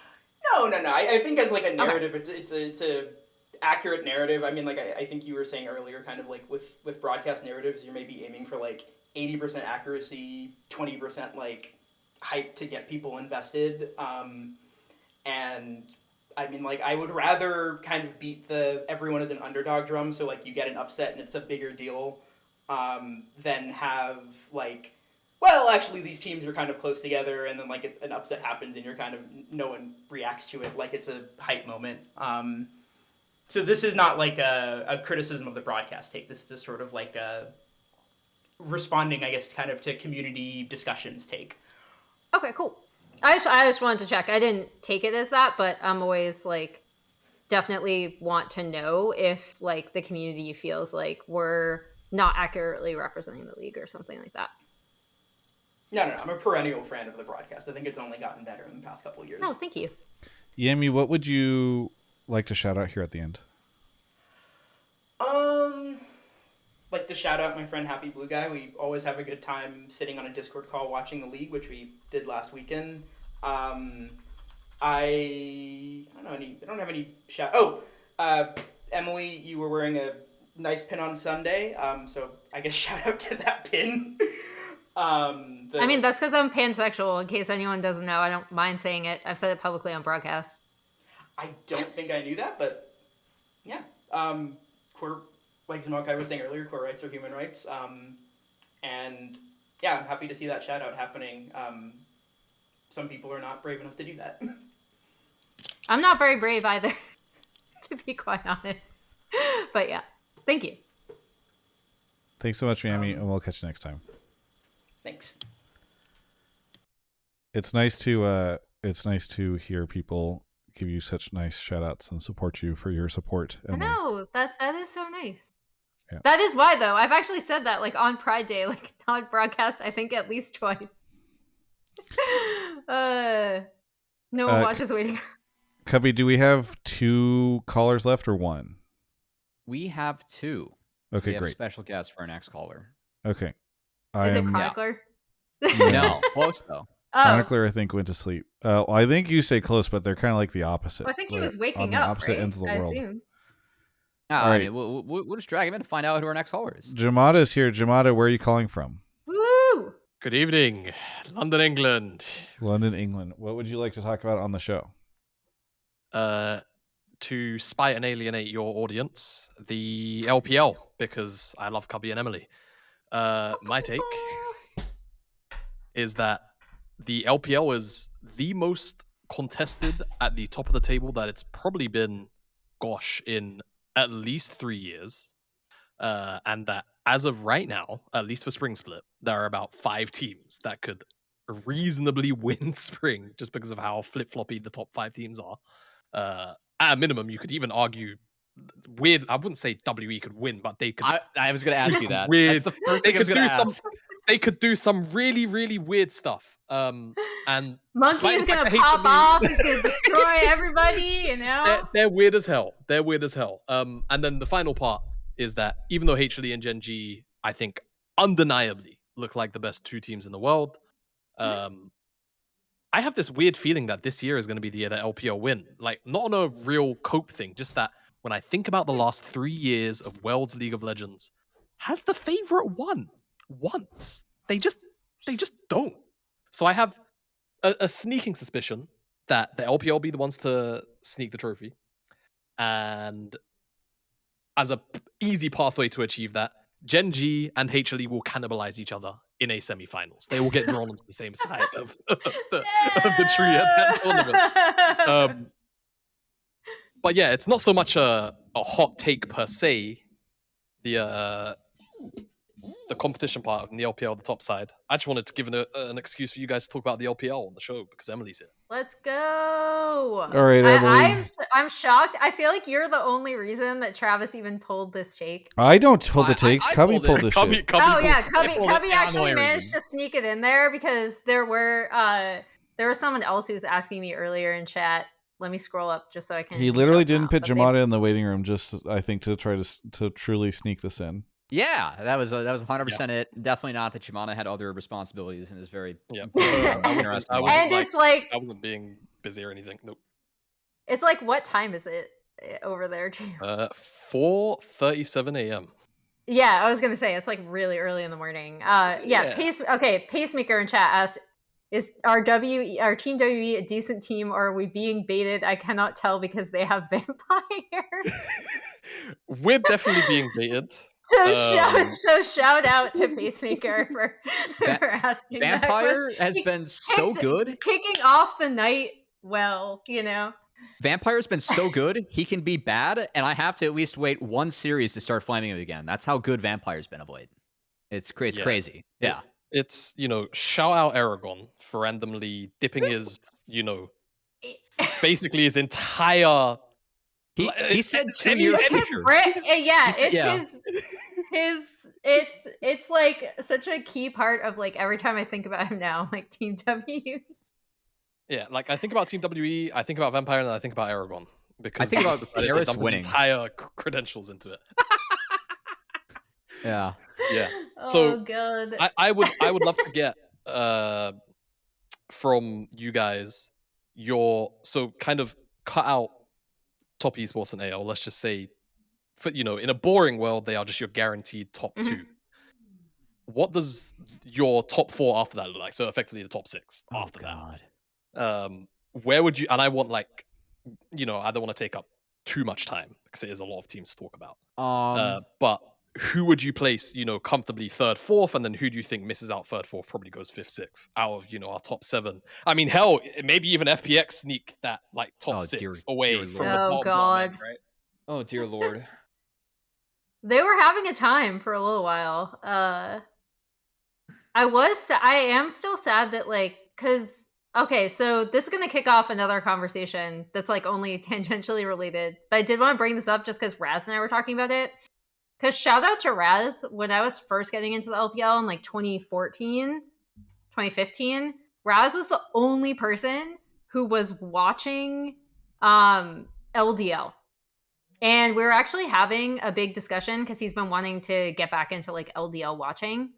And we were basically talking about how it's actually increasingly rare now in the LPL for a player to come up and like immediately be LPL level, whereas like previously it used to happen a lot more frequently, right? Like, for sure. And we were just talking about how the grace period given to players, like, unfortunately, I feel like has never been particularly long in the LPL at times, but now feels sometimes even worse, where the top teams still have a lot of players with just a breadth of experience who are still really, really good. And so it doesn't make space for younger players to matriculate up as frequently. And additionally, they're coming into the league with not as much like comparative like skill, right? Like they're not coming in as high of a position related to the top players as maybe they would have in the past. But this is going somewhere, I promise. And it's going the way of Monkey. Because that EDG young team of like, let me quickly check the year that I was watching them. Or EDG youth, rather, not EDG young. They're EDG Y. I always forget like whether they're youth or young. I want to say. Yeah. Which was or 23. Let me get the right roster here. Because it was essentially yeah, the solo kill,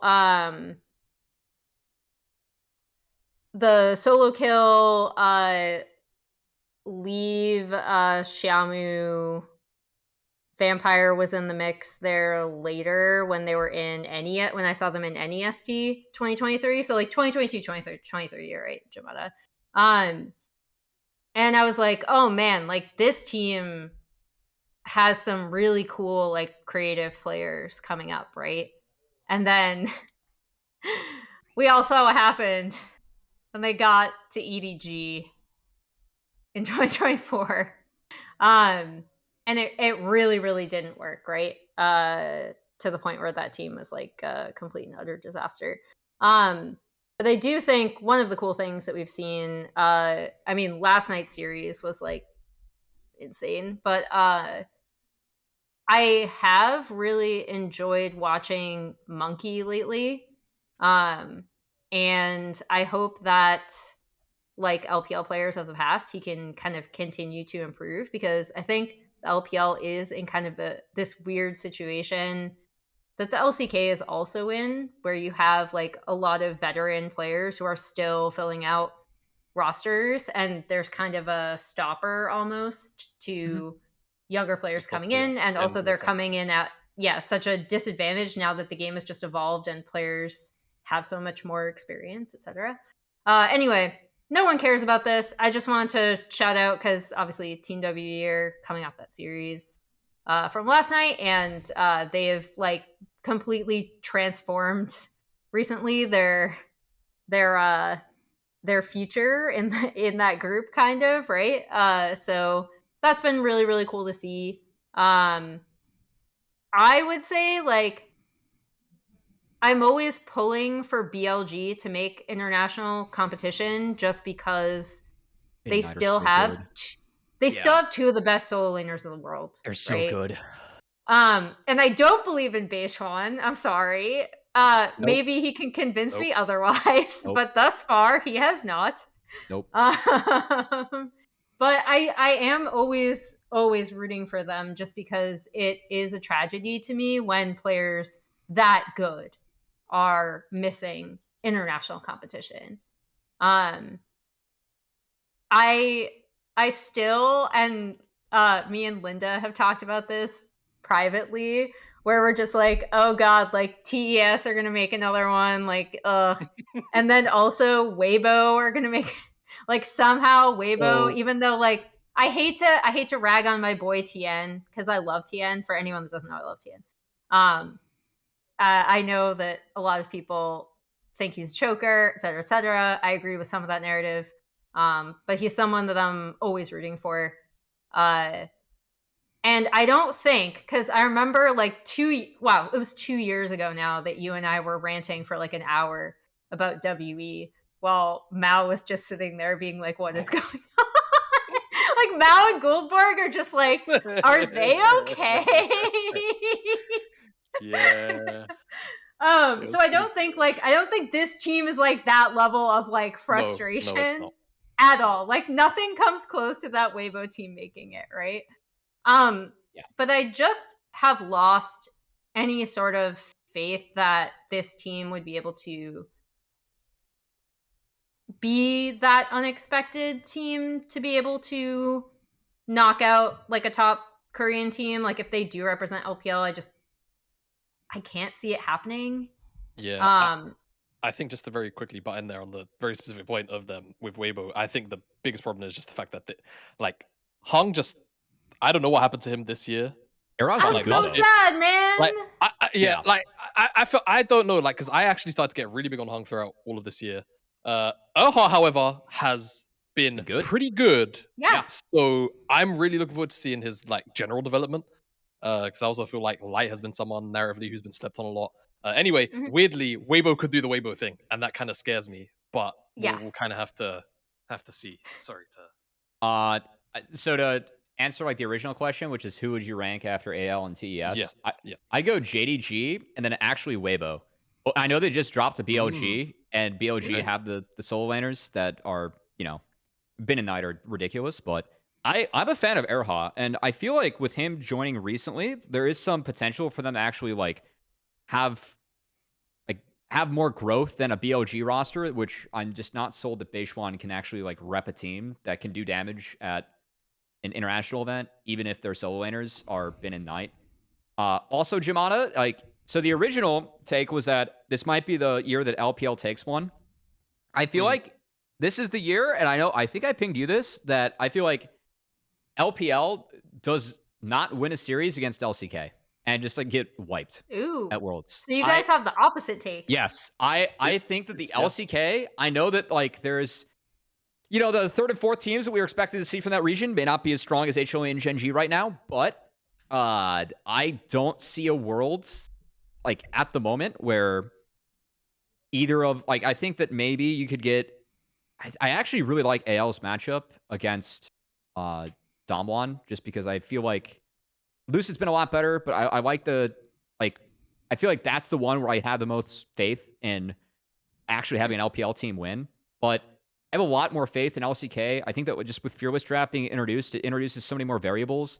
And the way that I view LPL was that they really tried to grind things in order to like get to a point where they could break a lot of the LCK team strats early in the game and would be very aggressive. And I feel like that's a lot easier to figure out when there are less variables in the game. Whereas when there's more, some of the fundamentals for LCK teams, like I feel like are just more important.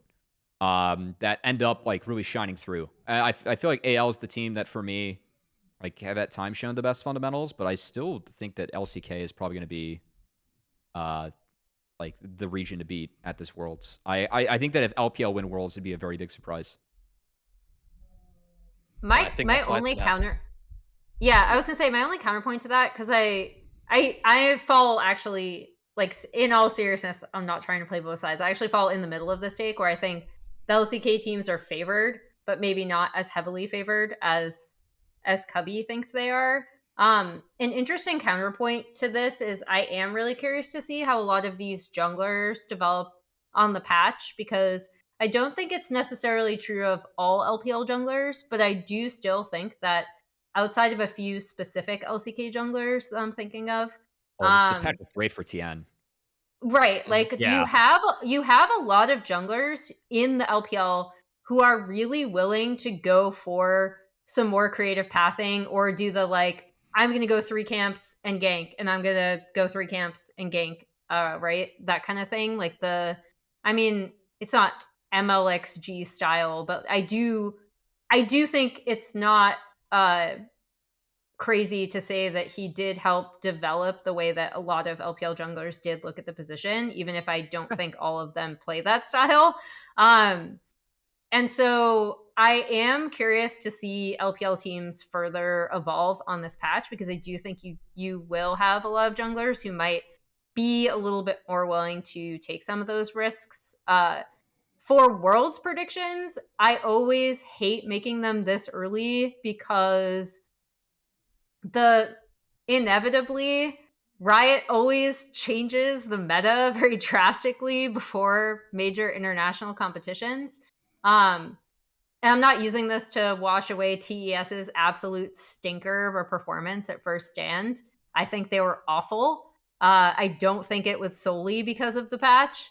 But I do think some of it was because of the patch, right? Like, I think HLE still would have won. I think HLE still would have won that tournament. But I also think if the patch hadn't changed, I think TES would have had a better performance. So yeah, like I am very curious to see what radical changes come to the Rift right before. I agree with Cubby's ranking, but I would still flip.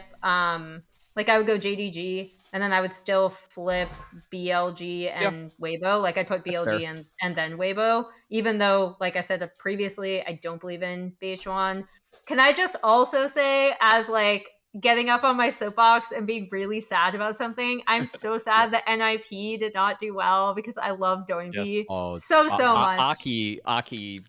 Aki was always the problem, okay? Oh my goodness. And then like they're having internal issues is the rumor, but like watching Doinby play with Aki as a jungler is just so criminal, because like when you're a jungler and Doinby's your mid laner, like that's your time to shine, baby. And Aki is. I Just know. booty. It's like getting a Yeah. cheat code. Yeah. God. Yeah, I'm Aki's so got mad. a lot of time waiting for him at the end of his contract. Yeah, that's about it. I will say, just to kind of put my stake in the ground, I feel like weirdly, if they can get their shit together, JDG theoretically should just be the team that should surprise everyone the most. Like, they have way too many good players. Hayes has been individually. really good. Yeah, Hayes has been really good. Scout is arguably the most versatile mid in the league, behind only like Doinby basically on history, right? Shun is Shun. He just Shun needs is to. Shun. Yeah. Yeah, like Shun is Shun, and like I think when Allah plays like a human, then life is good. Like as long as he's not running it down in solo lane, like for me it's that, but missing. Yeah. Yeah. So yeah. I really think that JDG should be like the third best team. Yeah. And I don't have any faith in top esports at all. No. But they will probably still come top 2 just because that LPL is what it is. I have some. I can't see a world where like Jackie Love does that bad at an international event again. But that's the only faith that I know. That's the only faith that I have. Yeah, they yeah. I'm gonna say it. LPL will get a team into finals again. And just because I just can sense the timeline. Normally I know Riot loves to write a lovely script for Worlds Top 8. They're gonna beat T1 because they have Doran this time. But God. Gen GH Lee will be on the same side, and this is what is going to lead to this this circumstance actually happening. I'm so glad Travis took this call, but he is just sitting there. Travis didn't take it. I know. He's just like, are they done yet? Jesus Christ. God, can the nerds stop talking about League of Legends? Jamada, do you have anything else that you'd like to shout out here at the end of the call? Yeah, shout out the Ruddy Sec for not losing to Bulldog Esports and making their way to a LAN over in the NLC. That's my little brother Don Jake and his organization, and of course Christian Rivera, who is part-time helping C9. I say part-time, I think it's kind of low-key full-time, and not managing to curse that. Shout out Emily for being on the show and being a LPL supporter, and Cat for Kobe. True. Cat for Kobe. That's my shout out. Thanks so much for the call. We'll catch you next time. All right, thank you. Have a good evening. All right, I'm now going to mute the Discord because I'm going to play a ad here for our sponsor. So we'll be right back while I have a strong talking to Cubby on the other side of this. Well, you guys can't. We'll see if I'm on the show on the other side of this video, guys.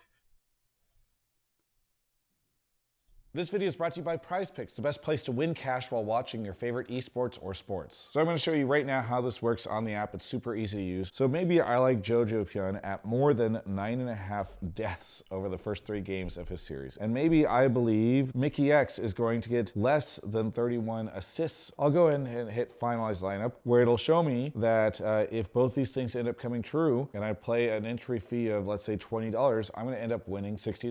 PrizePicks is available in over 40 states, including California and Texas. And if you sign up, use that link below. It's a big thing that you can do to help me. You can use code Travis whenever you make your first lineup of $5 or more. Win or lose, they're going to give you $50. Now, please only choose to play PrizePicks if you can do so responsibly, but doing so and signing up does help my channel very much. And you can actually join the discussion with other TGI viewers in my Discord. We have a PrizePicks channel. If you're trying to get into it, that's a great place to start. So thanks so much to PrizePicks for sponsoring this piece of content. All right. Thank you so much, Travis, for that wonderful ad break. Do you really want to give a shout out to PrizePicks for sponsoring the show? They've been wonderful to work with. We are working on bringing back the we're working on bringing back the prediction show. The problem is currently 2 of the members on the show are unable to do the show. I'm lame. I need to find a new job where I cannot contractually participate in the PrizePicks Yes. show. The other That is what the other 2 two, guys have done. one of them is coaching a team that is participating in it, and the other team or the other person got hired full time at Riot. So right now it's me and Cubby, but we're hopefully going to find somebody to help bring back the prediction show that we were doing before, because that was really fun. But overall, I do want to thank PrizePicks. Listen, if you all are so confident on all of your takes, then you should go check out PrizePicks. And also, when you do, please check out the PrizePicks channel in our Discord. It's we've got people in there. It's been a little quiet, I guess, this past week, but I think it will start to get going again. And Adam, who likes to hang out in there, is usually pretty good at helping people decide if their lineups are too spicy or not. So thanks so much to PrizePicks for sponsoring the show. All right. It is time for us to go to our last caller. And Cubby has already pulled them. But before I say their name, I do want to give a shout out to Dawn and Tahu. I hope I'm saying your names correctly, over on YouTube, who became members. I see Dawn even became a TGI associate. Thank you so much. And then Shiny Froky and Showtime. Thank you for your sub. Showtime for a whole year. Thanks, Showtime. Good to see you. Hope you're doing well. All right. We got our last caller of the night. It's none other than rawnblade. Rawnblade, where are you calling from? Sydney, Australia. Sydney, Australia. What do you want to talk about on the show? So just want to say up front, I'm looking after my 6-month-old son today, so apologies if you hear some gurgles in the background. But so my take is that I've pitched to Riot via TGI, because we know that Riot listens to TGI. So I think this is the best place for it. So my pitch is that in Split 1 next year, I think they should continue the idea of Split 1 being a time for experimentation. Stakes are a bit lower, teams are still figuring stuff out. And so my pitch for an experimentation next year is that they have international guest slots in each of the league, definitely 1, maybe 2, where essentially teams from other leagues spend a Split 1 in a different region. So, for example, the idea kind of came to me a couple of weeks ago when people were talking about how lost returners could compete in NA without breaking the import rule, and I thought this would be a fun way for that to happen. But equally, how hype would it be for, say, G2 to compete in LCK, for that matter, for Team Liquid to compete in LCK? I think the thing that would be hard is that no LCK team would want to leave the LCK. But then again, maybe there's some logical way you can do it where, say, lots of people feel like low-tier LCK teams would clear EU and NA, so this is a chance for them to prove it. So maybe you have, like, say, Berserker's team comes to NA and sees how they do, and maybe there's a logical team that has some European connection that goes to EU. And I guess generally, like, China teams probably want to. I guess everyone wants to go into LCK. Maybe it's just like top 5 LCK stay, and all the rest go other places. But yeah, I don't know. I just think there could be some fun there. I think that one of the big what ifs in League of Legends is like how certain teams would go in other regions. When TL were doing really well, I remember Impact being asked about it, and he was like, "Oh no, we're like maybe, if on a good day we'd be the 5th best team in the LCK or something." I feel like it's a big question mark for lots of people, and it feels like the vibe on Split 1 wasn't like, "Oh my gosh, this is the be all and end all of competition." So there's some room to maybe play around a little bit and try some things out. So that's my pitch. So I know, Cubby, that for a while you have been pushing for the idea of, like, Split 1 continuing to be an experimentation split. So I assume that's what drew you to this take initially? No, I just thought it was creative, and a couple people in the Discord reacted to it, and I feel like it'd be kind of interesting, because there is precedent for this if we go back before franchising. I mean, I think a lot of Hotline League listeners might be surprised to know that a European team was up 2-0 on a Korean team in a OGN final. Oh man, that is ancient history. But It yes, is. like before, you It's say before very long ago, franchising, yeah. really before we had leagues in at all. Like, there were not really league play at the time. Outside of Korea, yeah. Yeah. So, yeah, the first thing I think of when I think about this is like, okay, what are the logistics of this? Like, is a team paying for, is Riot paying for the expenses of these teams, like moving someplace else for long periods of time? Like, visa issues could be complicated, especially these days. But Split 1, you'd have time. in theory. It's bold of you to think that Riot would have this planned out early enough that they would be able to figure it all out. That's very fair, Travis. I mean, and also off season happens pretty late, right? And I feel like it's probably happening even later this year. I forget when Worlds is happening, but I feel like it's always later than the previous year. Usually it's wrapped by Christmas. Yeah, like, but at that's the what I mean for the latest? visa stuff. Like if you're kicking things off in the like middle to end of June or of January, like it's just tough to get all this stuff. But let's just for a minute, yeah. let's pretend that the logistics issues are not there and the cost issues are not there. One of my concerns that I would have is a world where you like okay, here's what we saw happen with Split 1 this year. They did something unusual. And everyone loved it and said, I'm now not going to want to watch the rest of this year because this was so much better. And I could see something similar happening here, where people get exposed to the idea of like international play happening essentially during the regular season, and how much more interesting it makes it to watch the regular season.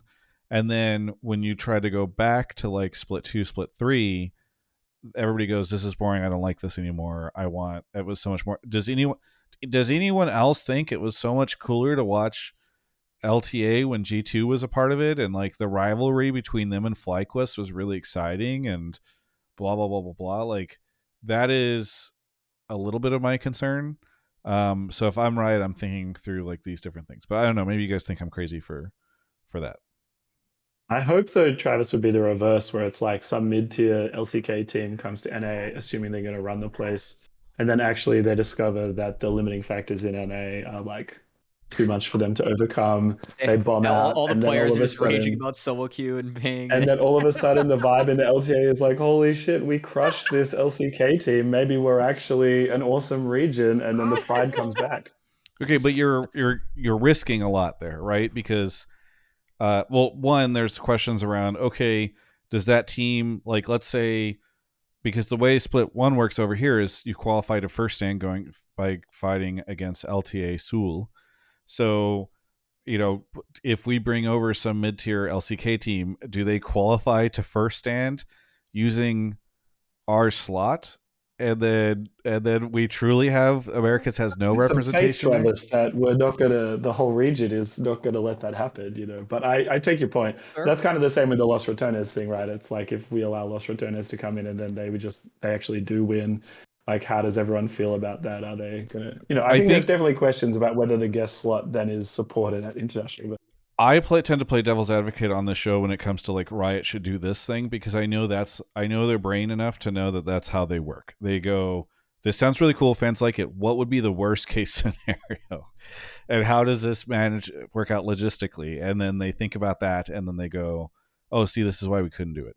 And I'm not saying that's a great like philosophy. I think in fact that they've started to lighten up a little bit more these days on some of the stuff that used to be super stringent for them.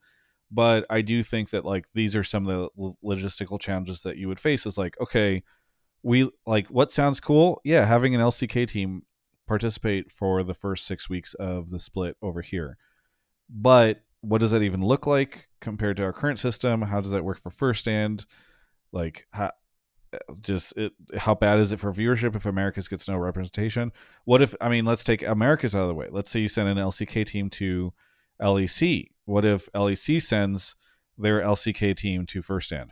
What if LEC and Americas both send two LCK teams to first stand? You know, like you end up in these kind of nightmare scenarios really quickly that I think caution people away from doing that. So I think, look, there are ways to answer that, right? Which is like maybe first stand becomes something else. But now we've moved away from, hey, we're going to do this little fun special thing for Split 1 to now we're thinking dramatically about altering like the structure of the beginning of our season. What does that mean? And then I think these questions start to become maybe too big, and they say, okay, well, we can't really figure that out because we don't have enough time or something. So now we're going to do something else. So yeah, I think these are a lot of the challenges. I believe that Mark Z said that upcoming year Split 1 is going to be a little bit longer than what it was, and then they're going to try and standardize the length of all three splits. instead of split one being a unique little thing. The way that I kind of like that. I will say. I've not heard that, but I do think it would be. I believe he said smarter. that like one of the retros, or like that retro video. Yeah. I mean, I do think. Yeah, he said everyone hated that split one was super short and all the teams didn't play each other, so they were going to look at that for next year. Yeah, but I don't know if he's able to speak. Like, I don't know if he was speaking about that from an American's perspective, or I'd be surprised if he was able to disclose that as like a global change. You know? Yeah. I don't know. I feel like all the questions that like Travis is posing is very legitimate, especially when the amount of money in different regions is drastic, and like I can't see a world where LEC would want to send a G2 anywhere else, no matter like what team they get in, right? I don't see that, like sending your top teams away to another league, as cool as that sounds from a fan perspective, doesn't feel great for like a league perspective. I think the big thing for me is I just hope that the first stand tournament has more than 5 teams. I don't think a 5-team international tournament is super entertaining. What's up, Emily? I was gonna say again, I think the reasons why this would never happen really come down to logistics. But if I'm living in a world where that doesn't matter, I actually wouldn't want to see it for the top teams. I would much rather see it not even locked by region necessarily, but I'd want to see a way for, because like I think the example that everyone's pointing to, because they're so successful in terms of fan base more than anything else. I know they've also been successful in performance, but that's not even necessarily what people are talking about when they're talking about Los Ratones. They're talking about, how do I bring this kind of hype and fervor to my region, right? And they're not really talking about their performance, even though they've had really strong performances. I would want to see it from teams that are in tier 2, not in tier 1. Like I would love to see either a bunch of like lower tier teams, and I remember like pitching this almost as a joke, like all the way back in I think 2014 or 2015, when people were talking about like, when we still had IEMs, like if Jin Air, who barely qualified and or was at that time before LCK became LCK, the team that was kind of the cutoff for like, do you make it to the next stage of the tournament or not? And then Jin Air was kind of like always the team that was like, maybe we'll punch up this year and then maybe we won't. One of their 2 teams was always kind of doing that. I would love to see it from that perspective, because I think that would be really cool. As opposed to like the top teams. But then also, if you ask me what a perfect League of Legends kind of world looks like, for me, it's not something that's bound as much by regionalism, which I know is like never going to happen for a lot of reasons. One is logistics. Another is just that nationalism is a really easy way to get people to care about shit, as much as I personally hate it. So yeah, like I think the most interesting iteration of this to me is not of top teams, it's of either like tier 2 teams or like bottom teams, because I think that would be even more interesting than having top teams do it. I mean, back in the day, Emily, I remember we joked about the concept of thrift rivals, which was like send all the worst teams from every region to a tournament to find out who the true worst region in the world was. And I always honestly kind of liked that amazing idea. Yeah. My other pitch back then for a Rift Rivals tournament was you do to save money, was that everyone stays where they are. You play on crazy ping, and the best team plays the worst team. So it's like 10v1, and then so the like top team is disadvantaged by the ping, and then the other team is not. That's fun.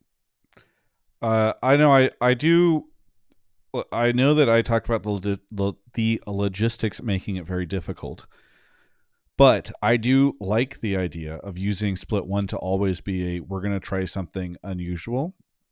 I think the risk is always going to be, if it's too cool, and you don't want to integrate it into the rest of the year, you run the risk of angering your audience and making people less enthused about Split 2 and Split 3. But I think having it be we're going to do some weird stuff here. We're going to mix things up. We're going to do maybe Split 1 at some point in time, because and the LTA does become we're going to have like a Korean team and a Canadian team and a Latin America team or something like that. You could, I think trying different stuff is a good idea for that split, especially if it ends up consistently being a shorter split. So, but yeah, thanks so much for the call. Anything you want to shout out here at the end?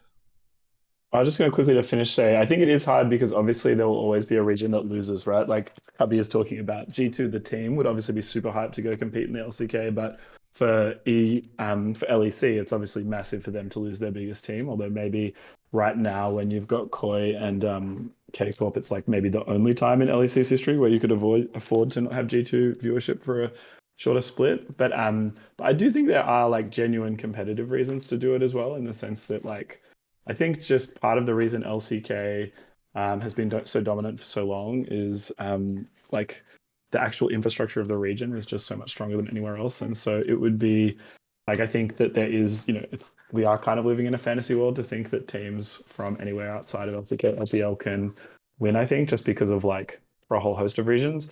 And so like there are, it would be cool to see teams that have a competitive disadvantage be placed in an environment where they didn't have the same disadvantage, I think. So that would be like the kind of hardcore gamer pitch, I guess, as opposed to the pure entertainment pitch, or the pure like selfish pitch of like, how can we get LTA to have lost returners for a season? But yeah, in terms of shout outs, just shout out Travis Gafford Industries YouTube membership, as I did last time, because it's super great. Oh man, I was about to shout out Emily, but then I just realized that'll feel rude if I shout out everyone except Cubby. But anyway, shout out to everyone on this call who is doing great work and keeps me engaged in I the feel like there was league. a solution there where you just shout out both of them. Yeah. But it sounds Yeah, like but you shout out- really I don't don't want know, to I shout out didn't- Cubby. They're way I didn't- cooler than me, and you said you weren't sure, so just Well, shout them out. I It's didn't. fine. No. It's just I didn't have something prepared, and so then I was on the spot, like, oh crap, what am I going to say about Covey? Like, well, he's pulled me for the last 2 times I've had takes to pull, so thanks, Covey, for All having me on right, the yeah, show. we'll And take that. Good save, good save. RIP Riff Reaction, that's all I want to say. Sad. And shout out to I don't consider myself like a top level random, like in the sense that I feel like the bar Per is so level. high in the random, but definitely a card carrying member of the random. So shout out Emily and all you do for the league. Thank you. Yeah. Thanks so much, Rawnblade, for the call, and we'll catch you next time. All right, bye. All right, that is the show, everybody. We've successfully done our first show without Skype, and nothing blew up. Very But sad. My audio was desynced because we're using an inferior platform. RIP. your audio was desynced, and I had to manually go in there and refresh it. And so... Yep. I had to be on camera. Sucks. Suck it, Skype haters. Emily was hoping Was it that, was That's it why I almost said obvious yes. that I was watching the hockey game for the first No, time you did it?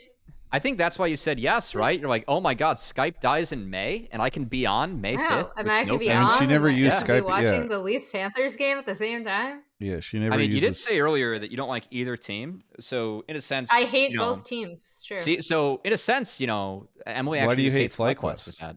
Yeah. Isn't that the team that owns What? FlyQuest? Mm-hmm. Yeah, the Viola family owns the Panthers. They own FlyQuest too. The Panthers... Whoa! Yeah, the Panthers I hate even more than the Maple Leafs, which is saying something. Wow. Yeah. Well, I'm from Hey, that- Boston. I feel that's like that true- explains that's true everything. hockey you're not going to loyalty. be getting any FlyQuest Yeah. merch anytime soon, I Yeah, guess. true hockey. Not loyalty. even Brad Marchand can get me to like the Panthers. It just makes me hate my ownership. All right. Well, anyway. Anyway, if you let's follow do, hockey, you'll know why I'm so mad. let's do a round of shout outs here. Cubby, what do you want to plug or shout out?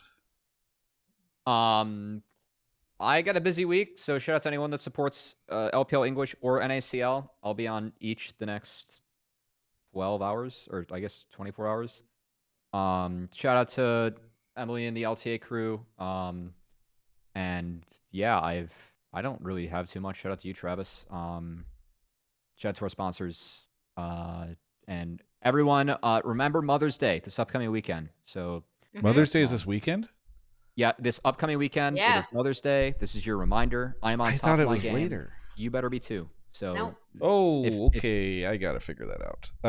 if you got a mom in your life, show her love, please. Moms deserve it. None of us would be here without moms. Not only do I have a mom, I have some other people's moms. That I gotta.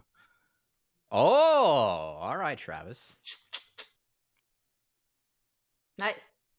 Congrats. Thank you, Emily. What would you like to plug? Hotline League. All right. Oh god. Can I plug my own Blue Sky account? Because I feel like I'm never Yeah. on Twitter, but I am. Wait, let me check my handle. What is it? EmilyRand.bluesky. Anyway, that is me on Blue Sky, and that's I don't want it to be a business account, so I'm just kind of vibing, and posting things out of context. Which is kind of how I started on Twitter. So that's been fun. Shout out to Travis. Like I said the last time when I called in with the actual serious take of like what would it take to save NA. I think that was like 2 weeks ago.